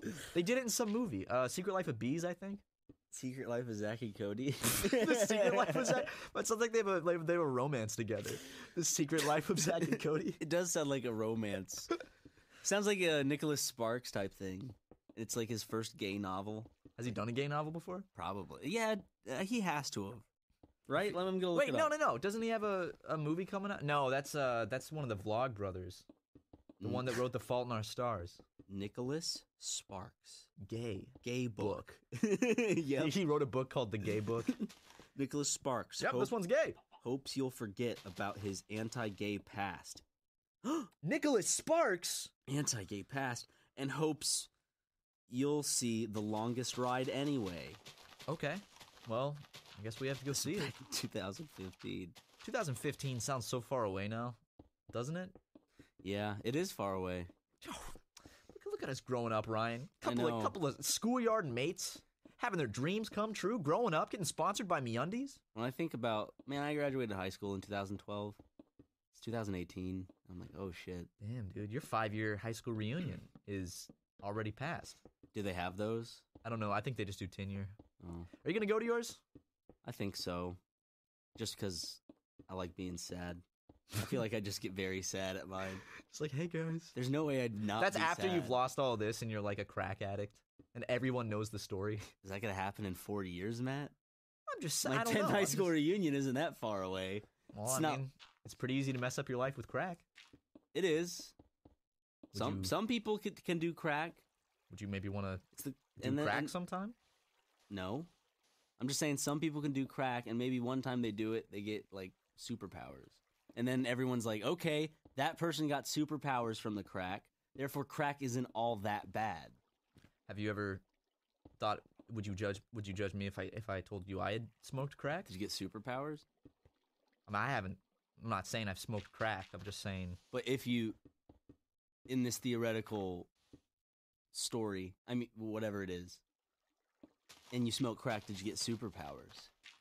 I mean, I felt like, or I would have felt like that if I had smoked crack once. You think you can shoot webs or something out of your wrists? I imagine if I had smoked crack once, I would definitely have felt capable of, shooting webs out of my wrists, and That's it fucking awesome. was really fucking great. Let's go smoke some crack. Okay. Let's do, instead of like a drunk gaming series, let's do a high on crack gaming series. High on Where crack we gaming series. smoke crack in the Game Grumps recording room, and then we play Mario Kart. God, that would be taken off YouTube so quickly. I'm just reminded of that my mom listens to this podcast because I talked to her on the phone today. And she was like, yeah, I like hearing your voice every now and then. I mean, I can hear it on the podcast, so it's fine. I'm like, okay, that's awesome, Mom. I'm like, did you like this episode? She goes, well, I just listened to hear your voice. And I'm like, I'm like, okay, so my mom goes through the trouble of listening to the podcast just to hear my voice, but what that voice is saying is garbage and filth. Can we talk And about it probably this? hurts her a lot. Absolutely. Can we talk about this? Because my mom... But this is the way I'm famous. I know! This is the only way I can be me, Mom. I can't make money doing nothing else. The boy's not talented, but don't... Like, my mom sat me down over Christmas, and she said some stuff that was from the podcast, and I was like, oh, Mom, you still listen? She's like... Yeah, every week, and I was Every like, week? and I was like, oh, I thought my mom dropped off at some point. She I did too, not. because I was Every like, it's like, oh, episode. Mom, you listened to the first episode of my podcast. That's very, very, wow, I see the support. Thank you. You don't Yes. need to listen anymore. Exactly. Now we're on episode 77, and my mom is still listening, and I'm like, There have been episodes. I know my brain starts racing when she says that. I'm thinking, I'm getting what did I anxious say? What thinking did I about say? it. I've said some things. What's the worst thing I've said? And I start thinking back, and then I'm like, Mom, why do you? I mean, I don't want to tell you not to listen to it, but why do you listen to it? And she's like, I just want to hear your voice. It's how I connect to you. And I'm like, what, Mom? I'm making jokes about like pedophiles at Chuck E. Cheese and like telling these disgusting stories. And she's like, I know, I don't like what you say, but I just want to hear your voice. And I'm like, Mom, that's so sweet and makes me so self-conscious because now I can't talk about, my little penis or your little penis or Or mine, dude. my mom's little penis. Yeah. Sorry, Mom, you don't have a little penis. You have a very nice vagina. I mean, that's on you. That's on you. That is I on didn't me. say that, Mom. I didn't say that. That was what Ryan said. So you can't get mad at me for that one, okay? This will be a test to see if she actually listens. Yeah, Because I'm yeah. sure she'll call me after that one. Yeah, and say, I mean, I'm sure really after didn't- she listened to this, she'll send me a picture for confirmation. Ryan, she's going to call me and go, I really didn't like what Ryan was saying about me on the last podcast. And I'm sitting here cackling like a buffoon, like You probably make my dad real jealous. a man. drooling goblin, like a knuckle dragging, gimp lipped yeah. fool. I want to. Oh my god! I gotta. Stop! I've been messing around with Logic, which is like music creation software to try to learn, and I just want recognition, Ryan, from my friend. No, I figured like you can load in sample packs, and I really want to get a sample pack of all your laughs and make some kind of like song with them. I'm surprised no one's done a remix where it uses my laugh. Like your laughs and your coughs and your screams. We could use it for the outro of every single one of our Let's Plays. Mm-hmm. With some dubstep in the background. Like a dubstep remix with just like your sounds. My laugh. That's the most Let's Player thing I've ever heard of. Whatever happened to dubstep, dude? It just died. Like how often It's you hear still dubstep? around. It's got to be still around. Yeah, there's an underground community for it, I'm sure, but it's like it's gone back to what it was before people found out about it. It's just a small community. I have a feeling that tonight's going to be a good night and that some YouTubers still use those dubstep intros. Oh, absolutely. I have to I'm sure like a vlogging channel. I can tell you who uses it. It's like the people that do tutorials, like shitty, unregistered hypercam, like how to crack Sony Vegas tutorials. But whenever I see one of those intros, I'm like, I know exactly what kind of tutorial this is going to be. Yep, and then it's like low quality, and some guy's like, hello, today I'm going to show you how to crack Sony Vegas. Dude, I had to listen to a tutorial recently.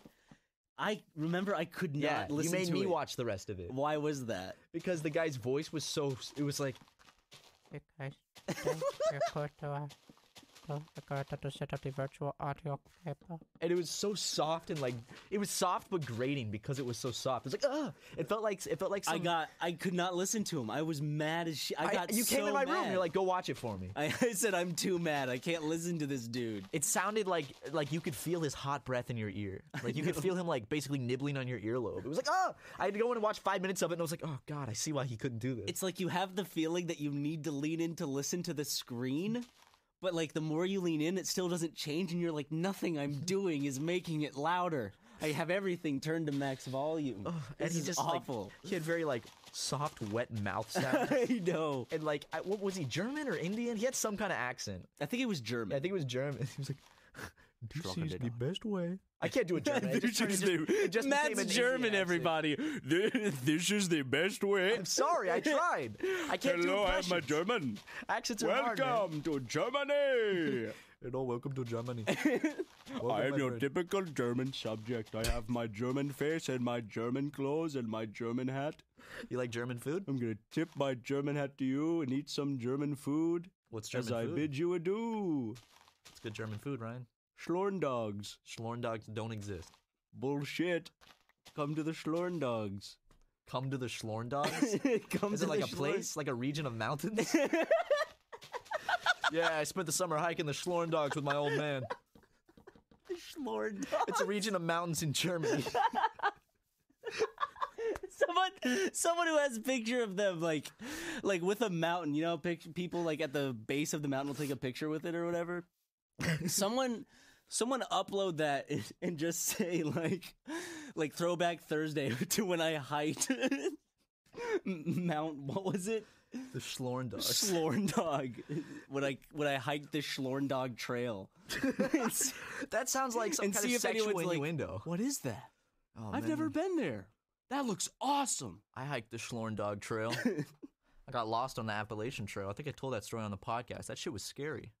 Oh, I know a German food. What? Beer, bread, meat, mustard. There you go. Big blonde women with Viking helmets. Hiking helmets? Hiking helmets. The fuck is a hiking helmet? It has arms on it and helps you climb up the mountain. Like when you fall over in exhaustion, little arms pop out of it and then start dragging you. Like, but they look like they're struggling like you normally would, but they're doing the work for you. So you see, so you see a lot of people face down on like the trails, just getting dragged by their hat. Yep, that would be great.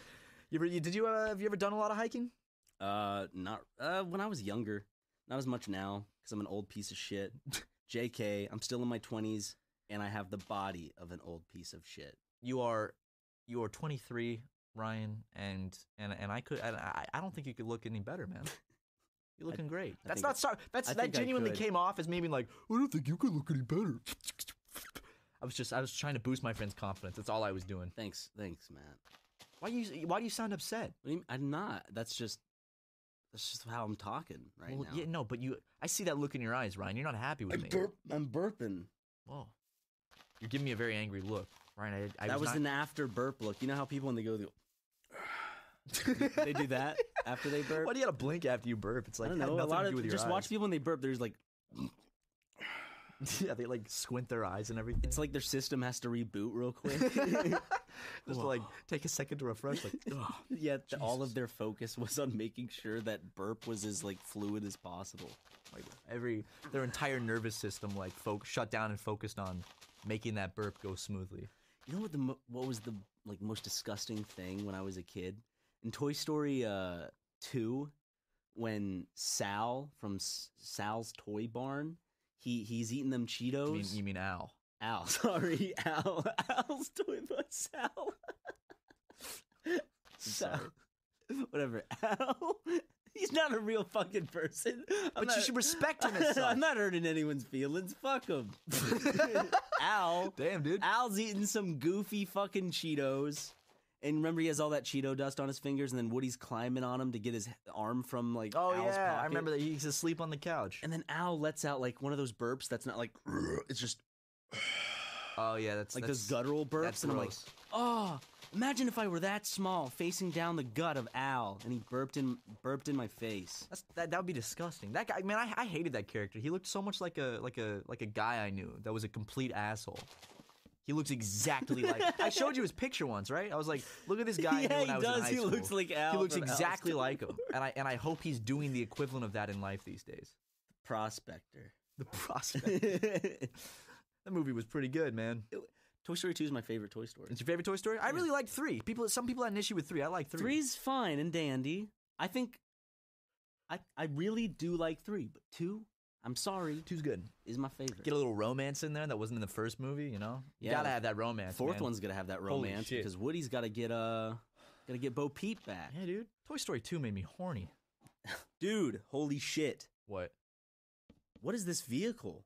It looks all banged up. I can't even tell what it is. It looks like it's been in some sort of wreck. Hold on. Let me bend this back. Wait a second, Ryan. Holy shit. Is that a Segway? Oh my fucking God. Okay, Ryan, hold on. Pump the brakes. Yeah? I'm not getting on this Segway if you say one more swear word on this podcast. I'm sorry. Okay? Let's get on this Segway, buddy. Why don't you apologize to the viewers? I'm sorry, viewers. I'm sorry, Mom. I'm sorry, Ann. Yeah, thank you for apologizing to my mom, too. I'm sorry. What was that? What was that? You made a kiss sound, and you're talking about my mom. I was just cleaning my teeth. And you weren't cleaning your teeth. I watched you. You looked into the distance as if you were imagining my mother, and then you made a kiss. She just got butterflies. That's all I'm saying. You think my mom got butterfly? You think a little chill went down her spine? Yeah, she's like, "Oh, Ryan." Yeah. This is weird. I don't like talking about my mom like this. He's being all sweet, and he's a young man. He's a young, attractive man. He's got a lot going for him. He's got that that young Nicholas Sparks lumberjack aesthetic. Yeah, sure. You know, like I'm that like lumberjack that finds love. He's not like mentally challenged. He's just stupid because just slower he than didn't the rest. learn well. Yeah, he's the runt of the litter. Not in size, but in terms of like you know capacity to love and function, like yeah, the rest of us. I'm just gonna throw this out there, Ryan. You say one more thing about my mom on this podcast, there will be a phone call between you and my mom on this podcast. Looking forward to it. Actually, wait. What time is it? My mom is asleep, so I can't call her. But maybe on the next podcast. Is that what she told you? Huh? Yeah. What's up? Maybe I'll have to leave my mom a little voicemail real quick. You know what, Ryan? If my mom's awake, you're gonna have to talk to her. You're not gonna wake Siri, your mom up. call Mom. You're not gonna wake your mom up. Oh, I'm waking my mom up. Ryan. I'm sick of you disrespecting it's my mother. Like 7, 8, 9. It's 10:20 where she is. It's 10:20.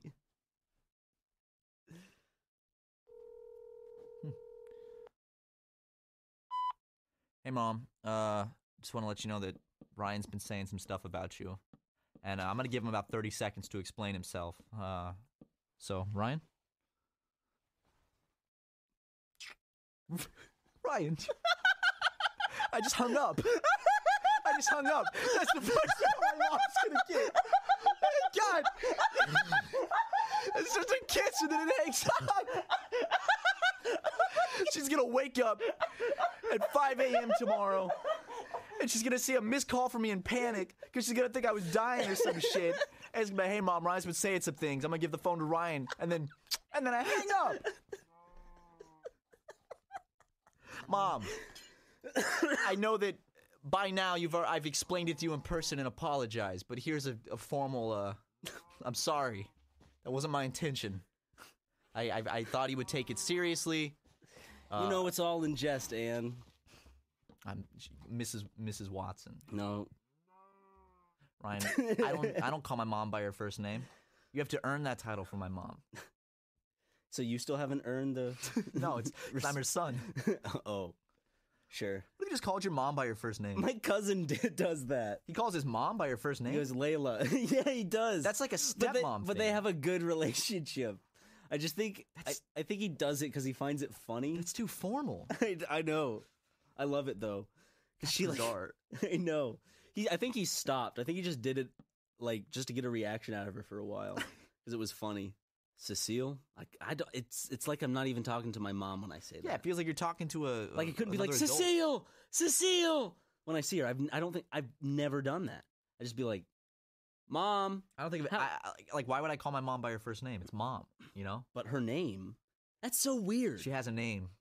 She is not Anne to you. No, she's Mom. Yeah, that's awesome. That's pretty cool, man. Having a mom is pretty spectacular. And don't see that little twinkle in your eyes. It's fine. I look over, I see that little gleam of. You know, just at one point, Matt, you were a little twinkle in your dad's eyes. So, yeah. And now I'm here. Now I'm sitting in the Game Grumps office, living it up with all these amiibos and gaffidgets and. Say gaffidgets? Gaffidgets. Amiibos and gaffidgets, man. I collect them both. Whatever action figures are called. I don't. Just action figures. Aaron's got all these Mega Man and all these Dragon Ball Z action figures around the room. Yeah. Look at that, man. That's pretty cool. He's got a Macho Man Randy Savage action figure up there on that shelf. You know, I'm also really not. I don't understand why Aaron has a life-size cutout of Richard Spencer. It's a little strange, but it's signed. I just realized it's signed. Huh. Well, I mean, Aaron, to each his own. Now, guys, there's nothing Ryan loves more than Funko Pop figures. That's right. Isn't that right, Ryan? That's right. I collect them. What if we got our own? I don't collect them. Do you? No. Oh, I was like, yeah, I don't think you do. No. Are you bothered by those at all? Like, does the design, like, I don't, something about it puts me off. Seems really commercial and not. When I think of collectibles, I think of, you think of action figures or baseball cards. They don't seem like collectibles. These are produced solely to be collectibles, I guess. Yeah. It's like there's something very Disney about it. Oh, totally. I just kind of think they're ugly too. I think that like the just the design. I'm not a big fan of the little black eyes and stuff like that. I can see that. I don't know. Not my thing.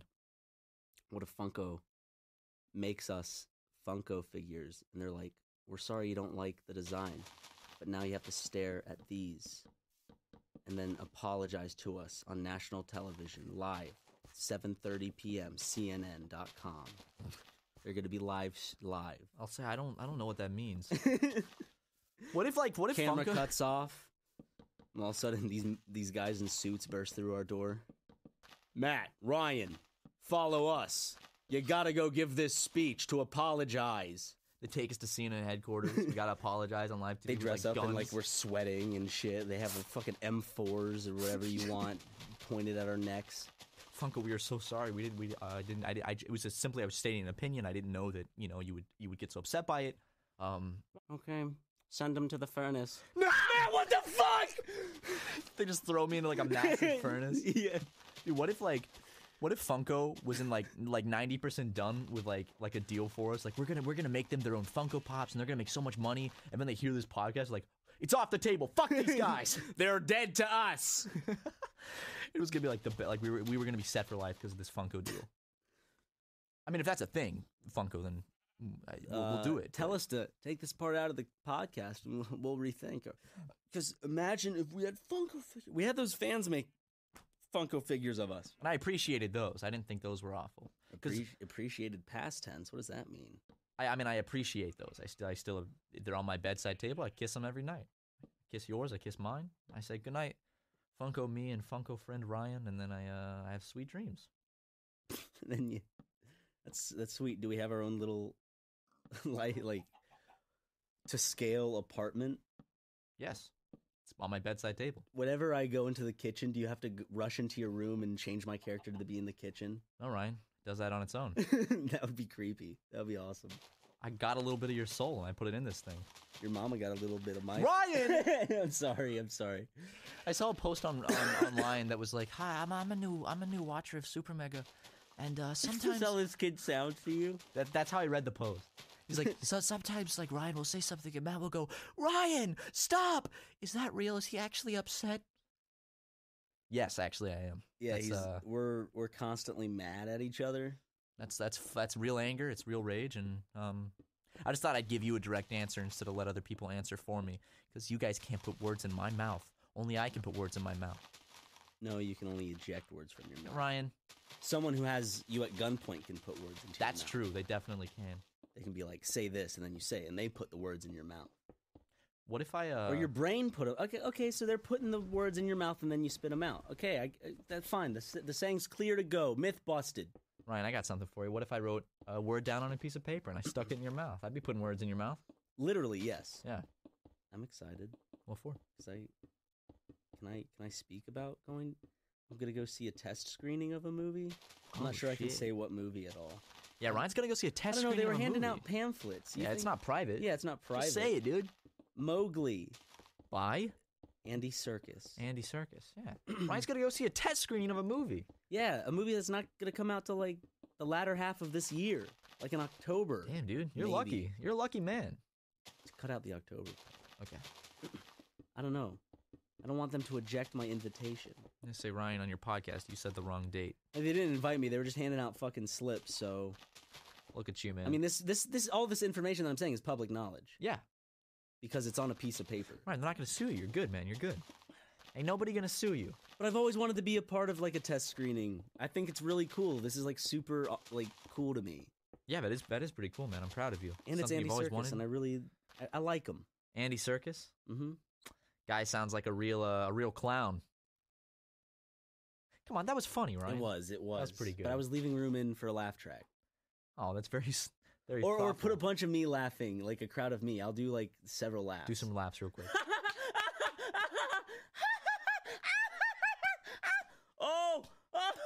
Oh boy. Okay, now I'm gonna play the whole thing back, how it should be listened to. Guy sounds like a real clown. Oh boy. That was obnoxious. Yeah, that was. Both versions.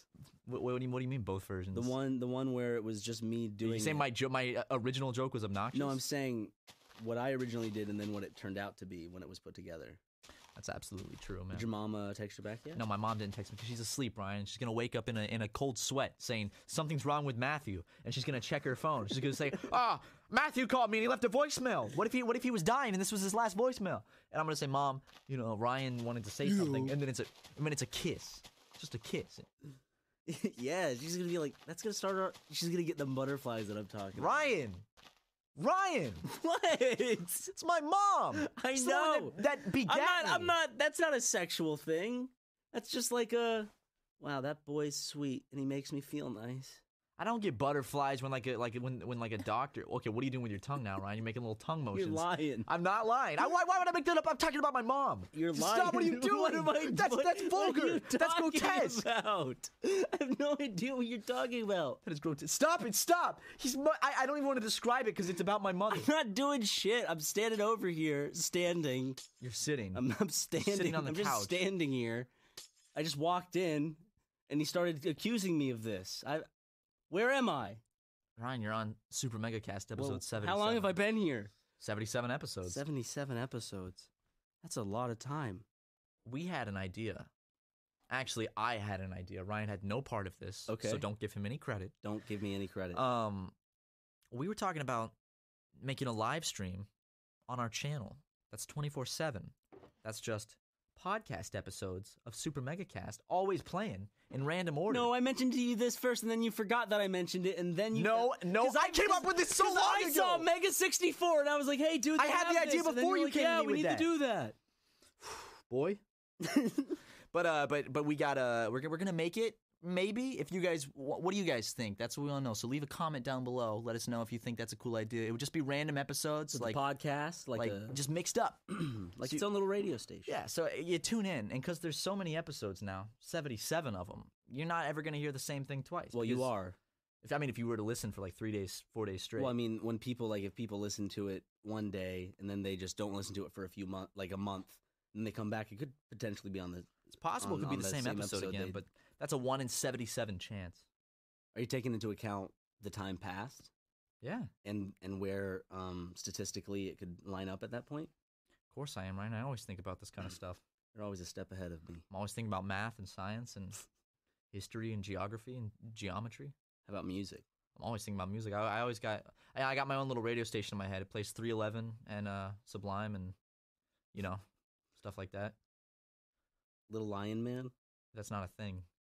what What is Little Lion Man? are you talking about? What's Little That's Lion? what you Man? listen to all the time. What the fuck is Little Lion Man? What are you talking about? You don't know Little Lion Man, dude? No, because it's not real. It's another Ryanism that No, you it's come up with in not. your gaslighting Little Lion me Man's with. a thing. Yeah. And you listen to it all the time. No, I don't. What is this? It's a Little Lion Man. No, it's not. This is a Little Lion Man. I don't know what's going on. Look, it's a Little Lion Man. That's a song by Mumford & Sons? Yep. Oh, I've never heard that before. Back in high school. I don't like Mumford & Sons. Do most people like them? I find their music very annoying. That's just my opinion. But what do you think about Mumford & Sons? Do you like them?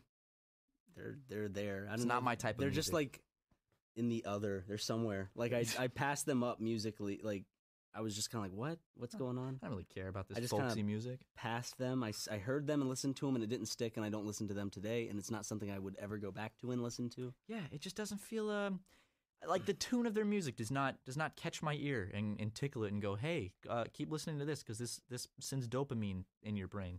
It doesn't do that for me. It just kind of just goes, Matt, you don't need to listen to this. It's like they could tour around with Owl City, and it would be.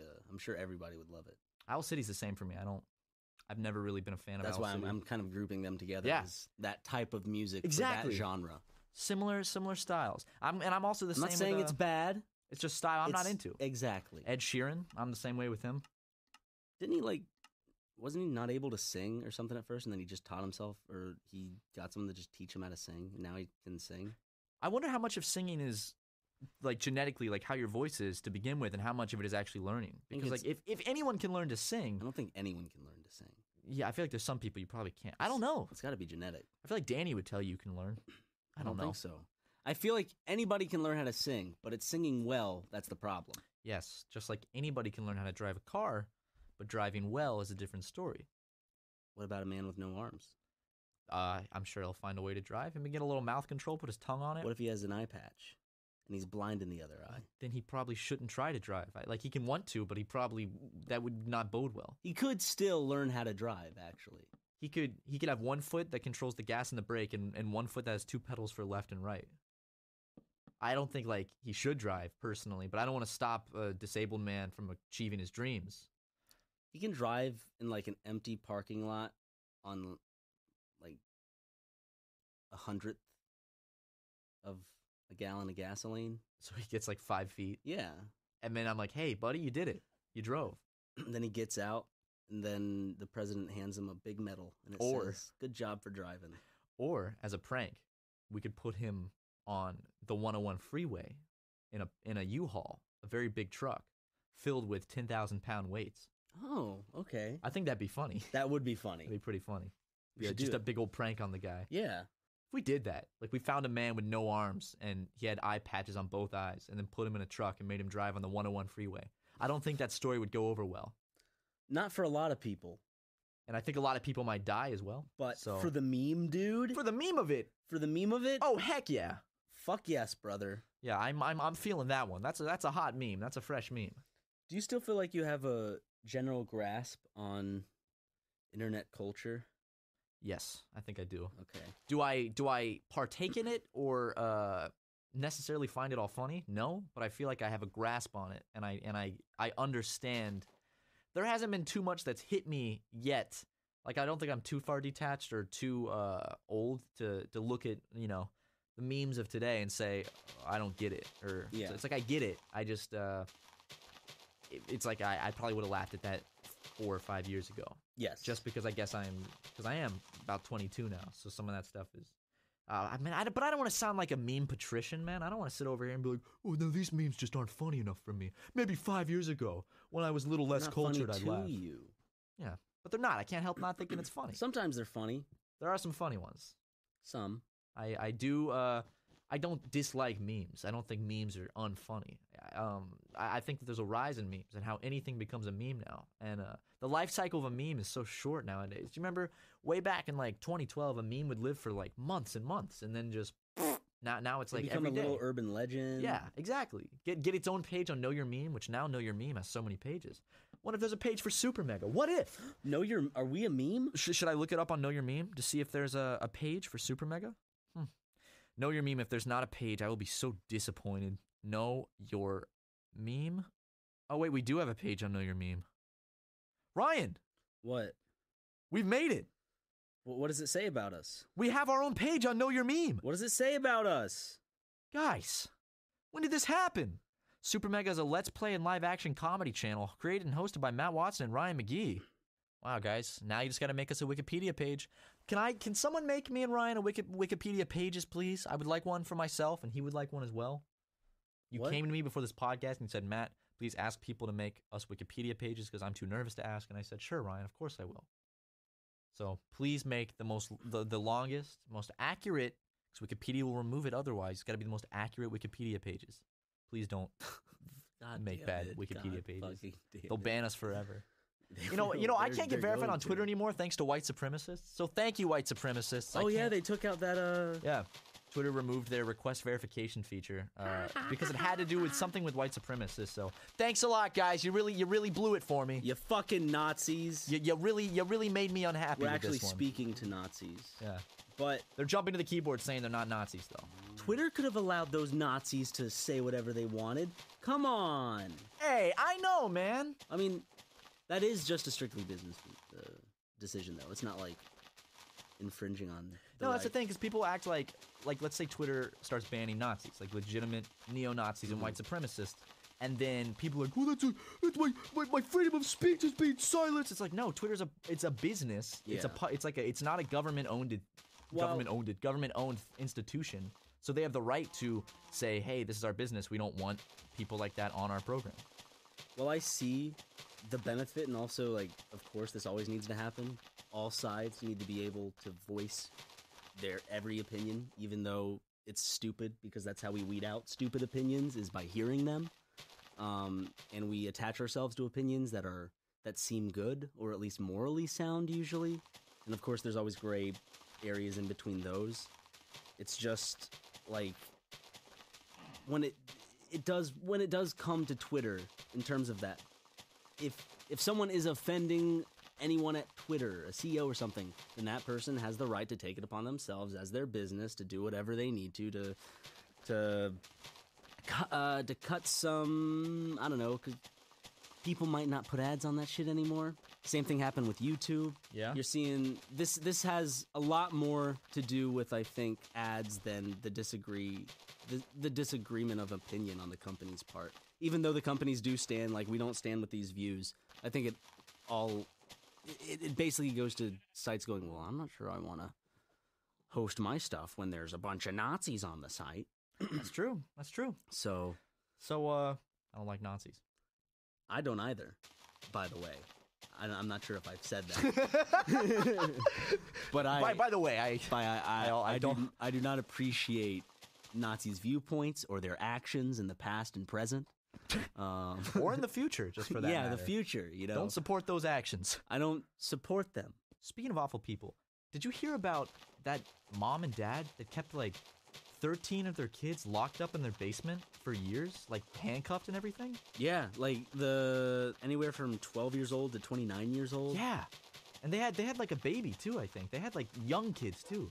Not like kept chained up, but I'm sure a lot of the kids have just a mental disability, like a learning disability just from that. Because did you ever see the story of the two, like, wild children that were found out in the woods or something like that? They were found. Yeah. And then I mean, they're with a loving family now, but they never clicked because in their developmental period they were just They didn't get like the nurturing or no the stuff nurturing to build no, like they didn't learn anything.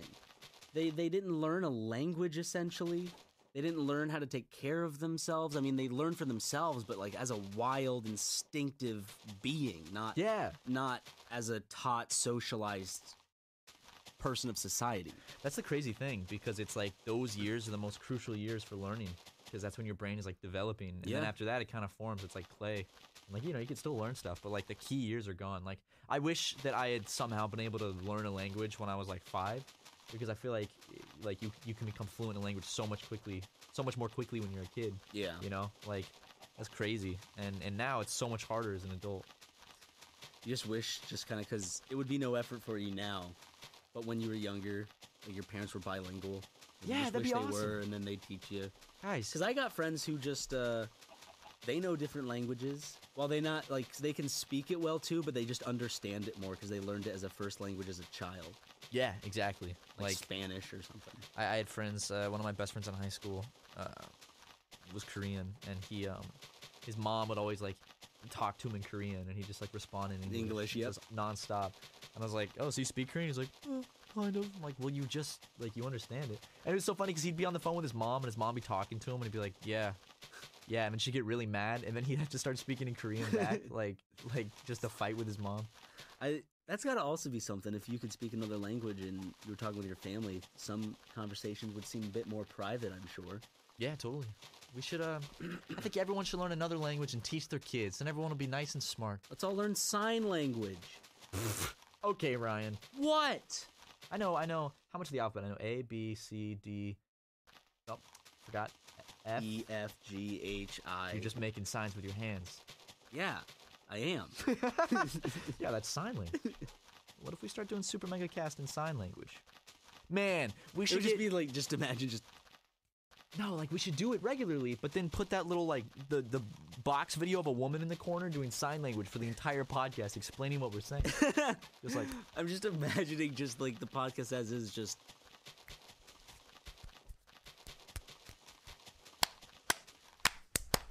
That's us yelling That's at when each you're saying other. something about my mom. And I'm like, Yeah, you're Stop! snapping back. oh, man, guys. Well, I think that about does it. It's been a kind of an all-over-the-place podcast, but I had fun. What I about feel like you, it's Ryan? a good one, good energetic podcast. Just I good, have good to and agree. fun. Again, check out MeUndies. You know, you got the 20% off your first pair. And to end the podcast, Ryan, would you light the stick of dynamite and place it in my ass? Sure. Hold on. Okay. Putting it in. Okay. There you go, buddy.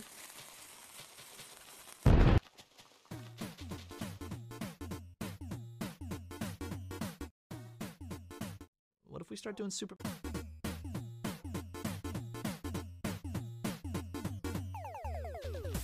Hey everybody, welcome to Super Mega Cast episode 78. It's a big one. We've been planning it for months. We're so excited. Okay, first up, we just wanted to say thank you for being great. Task number 2, please report any crime or any suspicious persons you see hanging around the facilities eastbound of Compton, please. That's where our studio's located. Compton's gotten better over the years, but it's still pretty scary sometimes. Yeah, actually, believe it or not, we do record this podcast in Compton. Yeah, we just... You know those little cigarette stands where it's only... They're like secluded. They're not Yeah. actually part of a building. It's just like a 5-foot building. We recorded in one of those. Because they gave us a deal. And it's like, okay, you guys can record your hit podcast in here and we'll give Ryan free cigarettes. So look at that, guys. We got a great deal. It's a prime piece of real estate. Could not be more happy with the location. We record our podcast in a cigarette booth in the middle of Compton. I have to say, man, that'd be pretty cool. That'd be pretty like cozy. Like those little like cigarette stands look pretty comfortable. Like that'd be nice just to work in one of those. Yeah. I mean, I'm sure that those have such a high risk of being robbed because like what security is on that? It's literally just like essentially a cardboard box filled with cigarettes in the middle of a parking lot. You know? No one's gonna mess with us. And every now and then it's just like you just hear like a knock on the window through the in the podcast, and we're like, oh, hold on. Yeah. Can I get some Newports? Palma orange, please. Hold on, guys, 1 second. Yeah, sure. It's gonna be $5.75. You can like actually like keep selling cigarettes. Yeah. Hold on, guys. There's a line. 1 second. Oh man, what a wonderful life that would be, dude. It's a wonderful life. I don't know, man. Like, I feel like if everything goes wrong on this podcast and just in general, I could just go work at one of those little, like, tiny little cigarette stands. Not even stands. Like, it's literally like a 5 foot by 5 foot building. It's like the smallest building you could imagine. And it's just like in the middle of a parking lot or on a street corner. I love them, man. We should buy one, dude. No, okay. Forget getting like new apartments or getting a house or whatever in the future. Let's just each buy one of those and then renovate it so it's like just a one bedroom house. Like sleeping bag. Lego can sleep on top of me. He can curl up on the far left side of the little shop. Yeah, dude. I'm sure you could fit like a nice gaming computer in there. Oh yeah. Like a little chair, and then I could put a little monitor on the ceiling so I could play Xbox. Yeah, that'd be fantastic. I'm not joking. That'd be a really fun project to take one of those and try to like renovate it into your own little house. I don't think you could, but it would be an interesting project. Well, I'd like to try. Guys, I'd like to try. So we're going to do it 2018. That's my goal. My name's Matt. My new art project is going to be revitalizing this part of town and making it more expensive for poor people so they have to move out. So but it's cool because I like the aesthetic of being poor without being poor. What's up, guys? It's Matt, the gentrifier Watson. Today, we're going to be gentrifying Compton. But legitimately, like, I understand, like, gentrification, honestly. It makes neighborhoods better, but it's essentially kicking out a whole class of people. And it's also, it's essentially just it makes it just so fucking expensive, dude. Like, I can't, like, it's expensive as fuck. Like, I'm like looking at places around LA, like areas that used to be really bad that became gentrified. Like, they're too expensive to afford. Like, it's because these hipsters come in, Ryan. Mm-hmm. These dang hipsters, these millennials, they drive the prices up to an apartment like $3,000 a month, and I'm like, how am I supposed to afford that? How are you supposed to afford that? Well, I'm trying, and you know, a good way for us to afford a good apartment would be to do brand deals, such as Keeps. Fellas out there, you know, you don't want to lose your hair. That's a scary thought, but maybe there's something that you can do early on to keep yourself from losing that hair later. Hair loss isn't just your papa's problem. It happens earlier in life than you think. By 35, 2 out of 3 men will start losing their hair. But hair loss is actually easy to prevent if you get started early. Introducing Keeps, a new company offering a simple, clinically proven, affordable way to stop hair loss. Guys, you want to keep your hair, right? Well, with Keeps, it's easier than ever for guys like you to keep that hair. It offers the only 2 FDA-approved hair loss products, clinically proven to keep that hair of yours. You can sign up online in 5 minutes, and it's half of what you pay at the pharmacy. It's so easy to get started. You just answer a few questions and snap some photos of that sweet, sexy hair of yours. A licensed doctor remotely reviews your info and gives you the right prescription, all without ever leaving the couch. Nice. Within 2 to 3 days, a 3-month supply of your treatment will arrive perfectly packaged at your door. Wow! Stop hair loss today, the easy way, with Keeps. To receive your first month of treatment for free, go to keeps.com/supermega. That's KEEPS.com/supermega. That's a free month of treatment at keeps.com/supermega. Keeps. Hair today, hair tomorrow. Man, oh man. If I were Logan or Jake Paul, I definitely want some of that. Anyways, so let's move on to another topic. So Ryan, Mm-hmm. You're growing your hair out, correct? I am, yes. I'm at that stage where it's awkward if this falls over my ears. Yeah. I have to now tuck my hair behind my ears. I don't think it looks bad, though. I think that looks good. Yeah, Tucker said that yesterday. He's like, well, the good thing is it doesn't look bad. I do need to probably thin out my hair. Your hair is... You got big hair because you have such thick hair. You got that thick Middle Eastern hair. It's thick as fucking shit. Damn, dude, that is thick as especially in the shit. back. Look at this shit. It's starting Dude, to wave can I run my hand through that? If you want to. Damn, dude, that's thick. Feel my hair. Feel how thin my hair is. Damn. Yeah, that's like... Damn. Okay. Yeah. For those of you who are wondering, Ryan has very thick hair and I have very thin hair, so now you can imagine touching our hair and know exactly what it feels like. We have a hair-feeling fan meetup in Echo Park. Oh, man, let's do that, man. You get to reach into a box and touch our hair, and then you have to guess which one it is. That hair's thick. That's Ryan. Huh. Wait. Some homeless guy with They his dick open in a it up. box. It's just like they've Just like some of the fans have been stroking some homeless dude. Oh, this feels so nice. He's like a nice guy. He's like, he wandered into the box, wondering what's going on. A hand reaches in, starts giving him a hand job. He's not like, whoa, oh man, I gotta get a hand job from these weird people. He's just like, oh, whoa, what's in this box? Dude, like if I wandered into a box and started getting a hand job, I'm not gonna stop it, you know? Oh, hand jobs are great. You know what else is great? What? Going to the movies. Going to the movies is pretty great. I could just see like we're at the like people are reaching in the box and like touching the hair. It's like, oh my god, that's Ryan's hair. And then we show up and we're like, all right, guys, who's ready? I know. What are you guys doing? We should do that. We should do a hair touching fan meetup where people can come touch our hair. Would you guys show up to that? Let us know in the comments. What are you doing, Ryan? He's going crazy over there. What's wrong? I just had a thought. What's what? Movie theaters suck. Movie theaters do. There's something like charming about movie theaters that I like. I love going to. It's like You the love experience. you love the thought of going to one, but whenever you go, Okay, yeah. when's the last time you were at a movie and someone wasn't a dipshit? I can't remember. Well, since I go with Ryan every time. Boom, boom, boom, boom.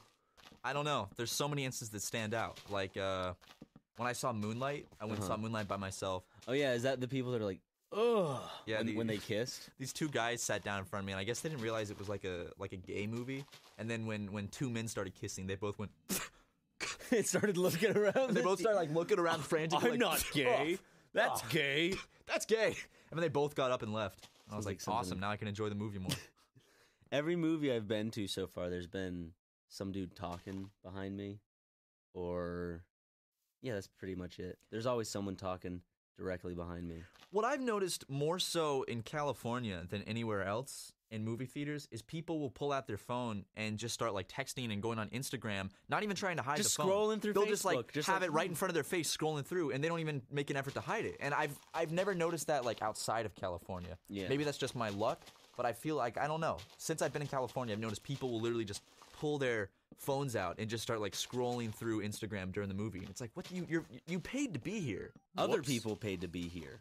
I know, and that's the thing is like you're not the only person that paid to be here. Like other people paid to be here too. So maybe. Well, they don't care. It's all about them because they're number one. It is. They're number one. But also, I don't think.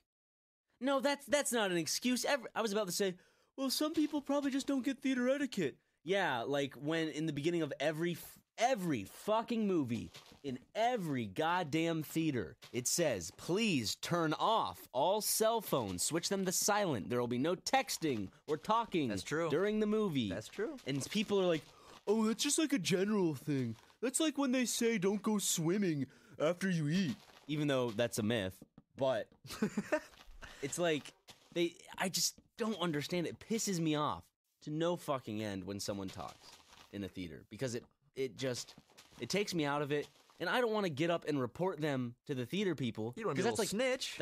Well, that's 5 minutes out of the theater. 5 minutes, a lot of shit can happen. What if I miss the best scene? Yeah, exactly. I hate getting up during a movie because it's like if I have to pee really bad during a movie, I'm like, man, like I usually just hold it until I'm like, torturing myself. But then I hate it because then it's like then you can't fully focus on the movie. Yeah. So it's like, okay, do I get up and potentially miss a good scene, or do I just slightly distract myself for the rest of the movie with my full bladder? Man, you know what we gotta start doing? We gotta start, because theater etiquette is so bad around here. It doesn't matter anyway. We can start bringing like piss bags to the movies and just like start peeing in them during the movie. People aren't gonna notice. Okay. And if they do, it's just like what? It's you know, people don't really care about theater etiquette. Old people have those. They tape them to their leg and they pee out of a tube. A catheter? Let's get catheters, dude. Let's do the catheter challenge. And then like someone will accidentally bump into their pee bag. It'll burst and run down their leg. Ooh, I wonder if that ever happens. Because I'm sure it's happened once. That's got to be a terribly embarrassing thing. And if that's happened to anyone listening, we're sorry. That sucks. But seriously, for those wondering, you know, when you talk in theaters and you think you're being quiet, you're not. Even when you're doing this. Do you understand what a silent room does to sound? It amplifies it. That's why movies are loud, yes, but it still doesn't drown out people that are right next to you. If you're like the way I whisper in a theater, I don't do this because that's still projecting. It's probably hard to understand me, but I'm just like, I hate that. I hate it so much. I can't help it. But if I'm gonna talk in a theater, I have to talk like that. I can't. I don't want to be that person. You know what's a better solution than that? Let's just bring a tin can phone to the movie theater. Let's make it a little tin can phone, and we could you just cup it to your mouth and it's like, hey Ryan, what'd you think about that scene? And see, people won't be able to hear it because my mouth will be in the tin can, so the sound won't travel through.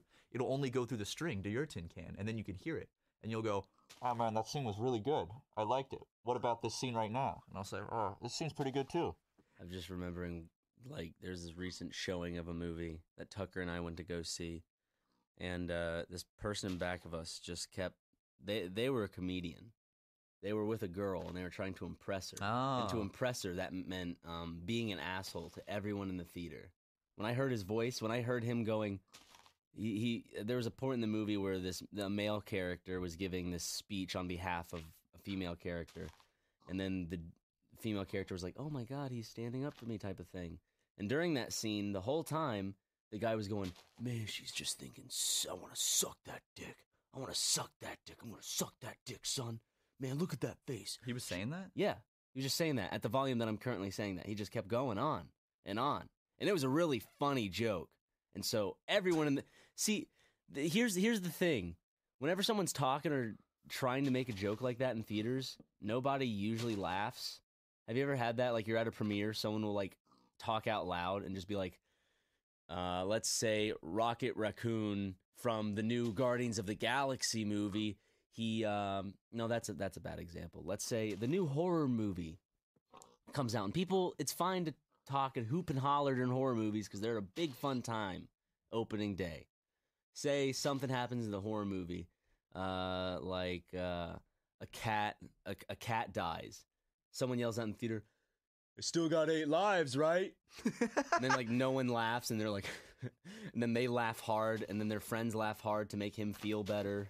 And it's like this big thing of like, I'm funny. That's a bad example, though, because that would make me laugh. Would it make you laugh? Yeah, that one would make me laugh. Yeah, because I said it in that voice. I'm sure if someone was just like, meh. Are you a dick in movie theaters? No, I'm not a dick in movie theaters. I go to movies with you. You know I'm not a dick. Occasionally. We don't go that often. Well, it's just because you see way more movies. I see movies I want to see, and you see most movies. Yeah. So I don't have Movie Pass, so I can't. I don't want to. I guess I don't want to spend $15 on a ticket for a movie I don't really want to see. You know. Well, you could pay $9.95 for a movie that you do want to see with Movie Pass. Yeah, that's true. I could because you'll save money. I don't know. I just feel like I don't see enough movies to one movie. That's true. And then it's worth it because then you'd have saved $5. That's true, man. Shit, and that's cheaper than going to see one movie a month because movies are like $15. Mm-hmm. Well, like $16.75. Yo, Movie Pass, maybe you should sponsor us. Yeah, even though I've called you out probably multiple times on Twitter because your customer service is shit. But I like your service. It's good service. So far, until you fuck all of us over. Hey, in the comments section, remember when Movie Pass was only $9.95 and they didn't hike up the price to $20 a month without warning anybody? That's going to happen in the future. I'm calling it. Ryan's calling it. Although I think they do have to disclose a price hike. I think that's a legal thing, right? Yeah, I think so. I wonder if there's any, I wonder how many things we've called on like earlier episodes of the podcast that we've just forgotten about but have completely come true. There's got to be at least one. There's definitely something we called on earlier episodes, like some obscure thing, and then it totally happened. Yeah. I have a feeling. We've called a lot of things. Do they always come true? No. Probably 99% of them don't come true. But who knows? You just got to throw shit at the wall. Maybe some of it will stick. Yeah. Maybe the things just haven't come true yet, you know? See? So technically we're still in the gold, dude. Any news? Any like recent news you've read that's interesting? Recent news. Well, we woke up to a tsunami warning the other day, but it was oh yeah, but it was like not it was kind of like a false alarm. They were like, I can tell you, I never thought that living in Glendale I would get a tsunami warning. I was know. like, I mean, I understand because we're technically close to the coast. Yeah, we're in Los Angeles, but at the same time, it's not gonna fuck with us. So. Yeah, but it just goes out to all of that whole coast. But it was just because there was like an earthquake in Alaska, and then they called it off because they were like, nah, never mind, there's not actually a tsunami warning, don't worry about it. Which, that was nice, but that's a weird warning to wake up to. I was like, huh. It's better than waking up to a missile warning like the people in Hawaii that That would have scared the shit out I'd of have me, to dude. take it seriously. I wouldn't be Of like, course. "Ooh." It says in all caps, this is not a drill. It says ballistic missile, like, incoming. This is not a drill. I'd be like, well, shit. What? I don't know what I would do. Like, if right now our phones went off and we got an alarm saying, like, Los Angeles ballistic missile threat, like, what would we do? Where would we go? Would we try to find somewhere underground or, like a parking garage and go underground or just stay recording this podcast because we love our viewers so much that we are willing to risk our lives for them? We could record it on Facebook Live. Yeah, that's Hey, true. we're Facebook Live. A missile's gonna kill us all soon.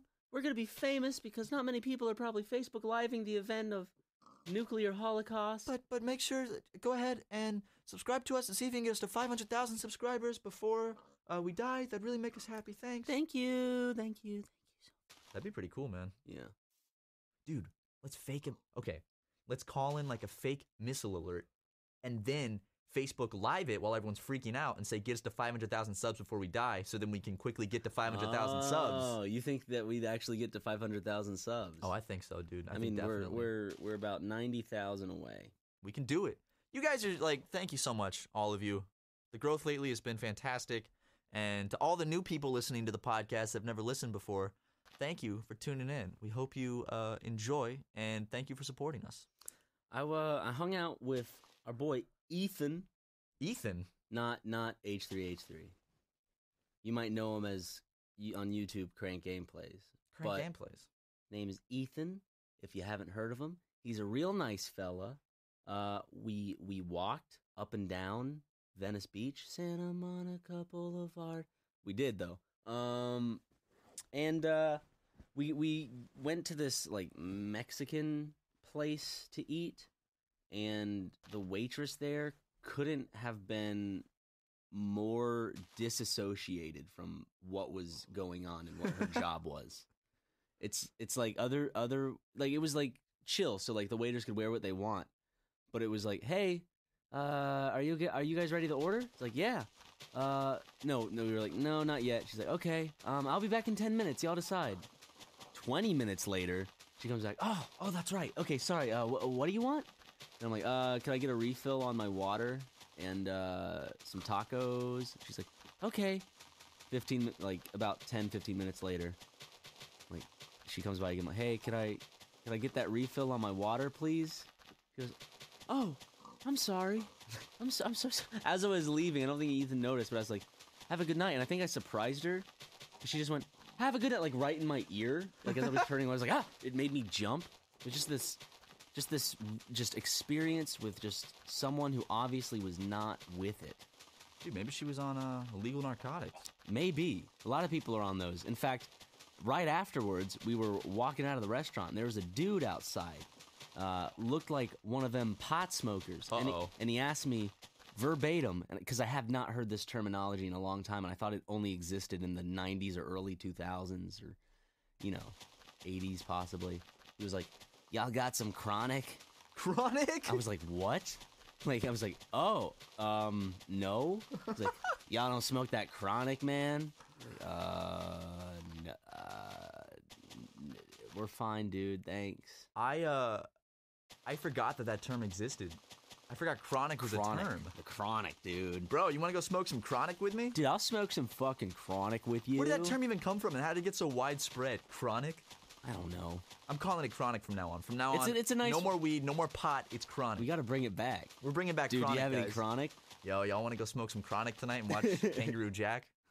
Oh my God. That's great, man. But when we were walking, along the Venice Beach boardwalk, we saw these apartments, and I'm thinking, how fucking expensive are these apartments? And he guessed 10,000 a month. I said 5,000. So right here, Ethan, I know you're fucking listening. We're about to see who was right because we never looked it up. All right, are you ready? Look it up, dude. Okay, look it up. How much apartment Santa Venice Beach? Let's see what the average is. Those apartments down there. Anything near the beach in LA is going to be super, super expensive. Let's see. How much you at? It's that beachfront real estate, man. Yeah, I like how they're not posting price. Man, I really wanted to find out who was right and who was wrong, who was closer. Well, that was climactic. Fuck, what? I look up how much apartment Venice Beach Boardwalk. Google's like, what are you talking about? When I type questions into Google, I don't speak in a complete sentence. Oh, yeah, I don't either. I just speak like a baby, because like this is like, how much apartment Venice Beach Boardwalk? Dude, I do the same. I wonder, like, because how those many words people are do filler. it. Yeah, they're filler words. Like, if I'm looking up, like, let's say I got a prescription, and I need to know, like, how long I need to take it. I'll be like, how long prescription take? Or, like if I'm looking up, like, the ingredients for, like, a cherry pie, I'll be like, ingredients cherry pie. Like you don't need to type. But I like adults, like a lot of like older adults will type like, what ingredients do I need for a cherry pie into Google? We'll type the full thing. Yeah, it's just like, how long should I cook a cherry pie for? When you just need the type, how long cook cherry pie? Or just how long cherry pie. It's comes up. It's just keywords. Yeah. Google is only focused on keywords. You don't need those filler words, baby. No.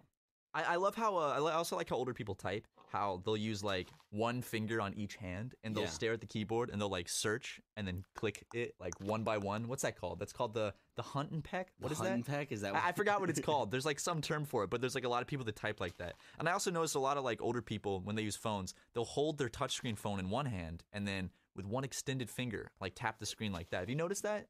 I can't. I don't. Like a lot of adults use their phone like that. Oh, like this. And they do the whole thing we're talking about where they hold it far and they're looking down. They're just like, They hold it at an angle and then they like tilt their head up but then squint their eyes down. Like, man, I wonder if I'm gonna be like super blind when I'm older. Because I mean, my vision's already starting to go at 21. So, like, I don't know. I had perfect vision my whole life, and then just out of the blue when I was 20, it just was like, hey, no longer. Bye bye. And then it that's it so started to get weird bad. to me. What? How just like I was so unaware of that even being a possibility. But my dad talked about it. He's like, yeah, I started losing my vision at 23. Yeah. I'm like, oh shit, it just happens to you. Like it's like you'll have perfect vision and you'll never have a problem. All of a sudden, like you'll start losing it. You'll be like, fuck. Yeah, that's happened to me. Is there like a eye exam I can take to find out right now on my phone? Dude, No. Yeah, there is. There's gonna be an app, and it's gonna be called the eye exam app. Just go to an eye doctor and be like, Doc, how good's my vision? No, Matt, I want you to be my doctor. Okay, I'll be your doctor. Okay. I don't want to take this eye test on the podcast, but I'm going to take it at some point, Okay, dude. and I'll update. Sounds people. good, man. Sounds good. I feel like you seem like you have pretty good vision. You Like 2015 or You talk 15, about it. 20, one of those two. yeah. So I feel like you got like you seem like a guy with some pretty good vision. I can just tell by looking at you. I'm just looking, and everything's so clear. Like, how do you notice you start having bad vision? Because you said you didn't really even notice until you put on glasses that were your prescription for the first time. Well, I did start to notice, but like the thing I didn't notice was how bad it was until I put on glasses, and then I was like, oh my god, like what do you know? Like, for example, what are some things that I should be looking out for in terms of losing my vision? just if things start getting blurry. It just depends if you're nearsighted or farsighted. Like, see those action figures up on that shelf up there? Yeah. I can't even tell what those are. Those are so blurry to me. And then I put on my glasses. Actually, I still can't tell what those are because they're weird dinosaur things. Yeah, exactly. But they're still super blurry. You made to me scared for a second because you're like, I don't even know what they are. I'm like, I can't even tell what they are. They look like lizard dinosaur things. Yeah, but okay, I can't read. Okay, actually, I have a test for you. Okay. Leave your glasses. My glasses are off. Awesome! I'm far away from the mic and I'm talking. He's standing on the other side of the room. Yeah, okay, Matt. What color is this person's head bandana? Blue. What color is this person's head bandana? Blue? One was purple, one was blue. Yeah, okay. I couldn't see that then. It just was all. It was a big blur to me. But I'm wondering, like, put on your glasses and could Okay. you definitely tell that this was purple from a distance? Yeah, 100%. I could tell it's purple. Okay, but okay. Yeah, that's purple. That's purple to me. Let me. Are we just gonna play with action figures? I know it's purple, but I just want to see. Yeah, that's definitely not blue. Okay. Yeah. So I feel like I'm fine. No, the easiest the test they do at the eye doctor is like the test they do at the eye doctor is like they, you know, where you have to stand against a wall and you have to cover up one eye with that weird spoon thing, and then you have to like read the chart, you know. You gotta like read the small letters. I used to be able to do it perfectly, like 100%, and then it got to a point where like I got to the bottom half of the chart and I was like, I can't even read that. I'm not gonna try. When I was a little boy, I used to like to show off. I tried to go as fast as possible, and I'd get it right. Dude, like, you know, the eye doctor was just like, oh shit, this guy's awesome. my eye doctor was like, "This boy is so sexy to me now." No, he's just like, He's got to love everybody because That's he's not a doctor. true. He's got to treat everyone equally. doctors don't. He's got to love his everybody. patients just as much as he loves his children and wife. If he's willing to save their lives.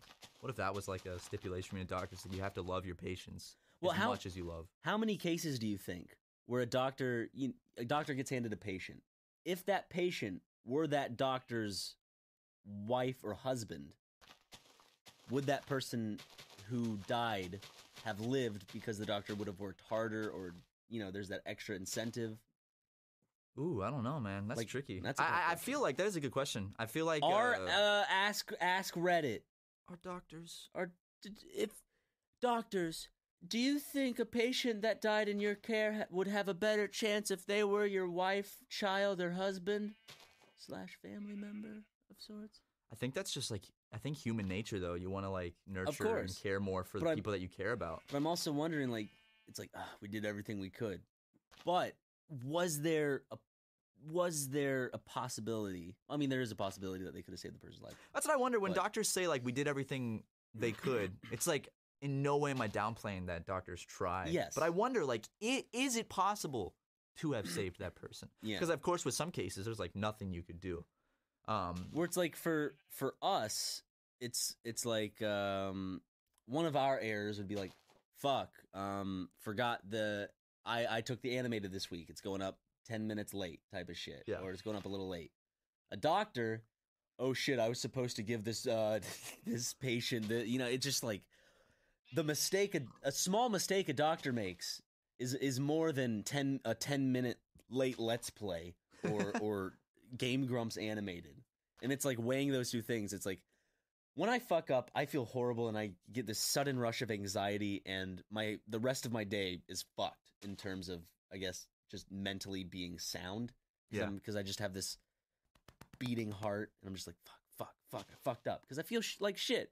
I mean, it's my job, and I try to catch things, and sometimes my stupid brain doesn't, or I don't know, mistakes happen, unfortunately. That's just the way life is. That's the way it is. Especially when you're editing as much as we are.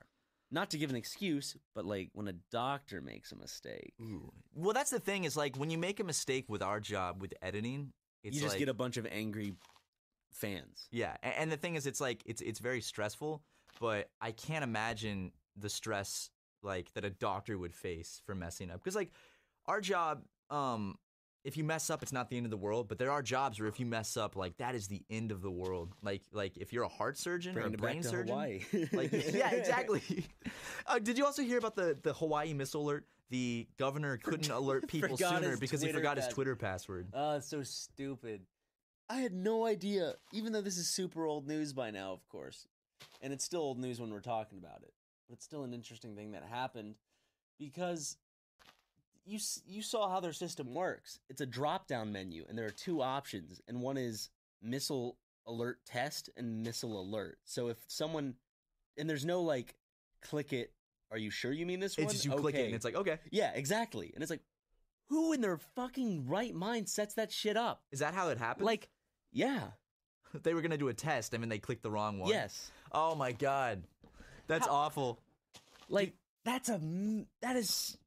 it strikes me when Instagram, Twitter, Pinterest, name pretty much any fucking social media website, has better security than a system that alerts our nation of impending nuclear disaster.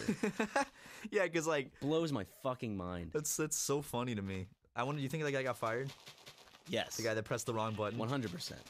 Poor guy. Dude, that guy used to feel awful. Like in terms of like fuck ups at work. Like that guy's probably just like, oh man, I really messed up. I'm not mad at him, but I will say that I wouldn't trust myself with that job. I know for a fact that if I had his job, that would have happened way sooner. Yeah. I just been like, Oh shit. oh, Whoop, whoop, whoop. I go on my personal Twitter. Hey guys, I didn't mean it. Sorry, that it's fake. Don't worry about it. Then people start going, Ryan accidentally said a ballistics missile alert. Don't worry, guys. Famous YouTuber. Famous YouTuber, funny Let's Player accidentally triggers nuclear missile alert. Oh, man. But, like, they haven't done a test in LA yet for, like, ballistic missiles. We haven't gotten, like, a test alert yet, you know? Yeah. I'd like to see that. We get those Amber Alert texts all the time. They're not tests, though. Yeah, when someone steals a kid, our phone goes, whoop! Okay, you get an Amber Alert for when a kid goes missing, but do you ever get an Amber Alert for when they find that kid? No, you never know. That's an open, like, I hate that. That's why, like, when I go on Reddit and shit, and I see a GIF or I see an article about something like that happened, and there's no follow-up, and I have to search for it. Like, there was this recent article of this woman that just went missing, and I couldn't find any information of the resolution of it. Like, to find the resolution, it wasn't like it was going to be posted right then and there. It was just, I had to go searching for it. Be like, okay, this person in this area, this person went missing. I want to figure out exactly what happened. It's not like a national news story when someone goes missing, but it's just one of those things that it interested me because I became invested because I read about what this person's job was, the situation that it entailed, and it turns out they were just found at a Chick-fil-A. Oh, okay. That she just was missing for a few days.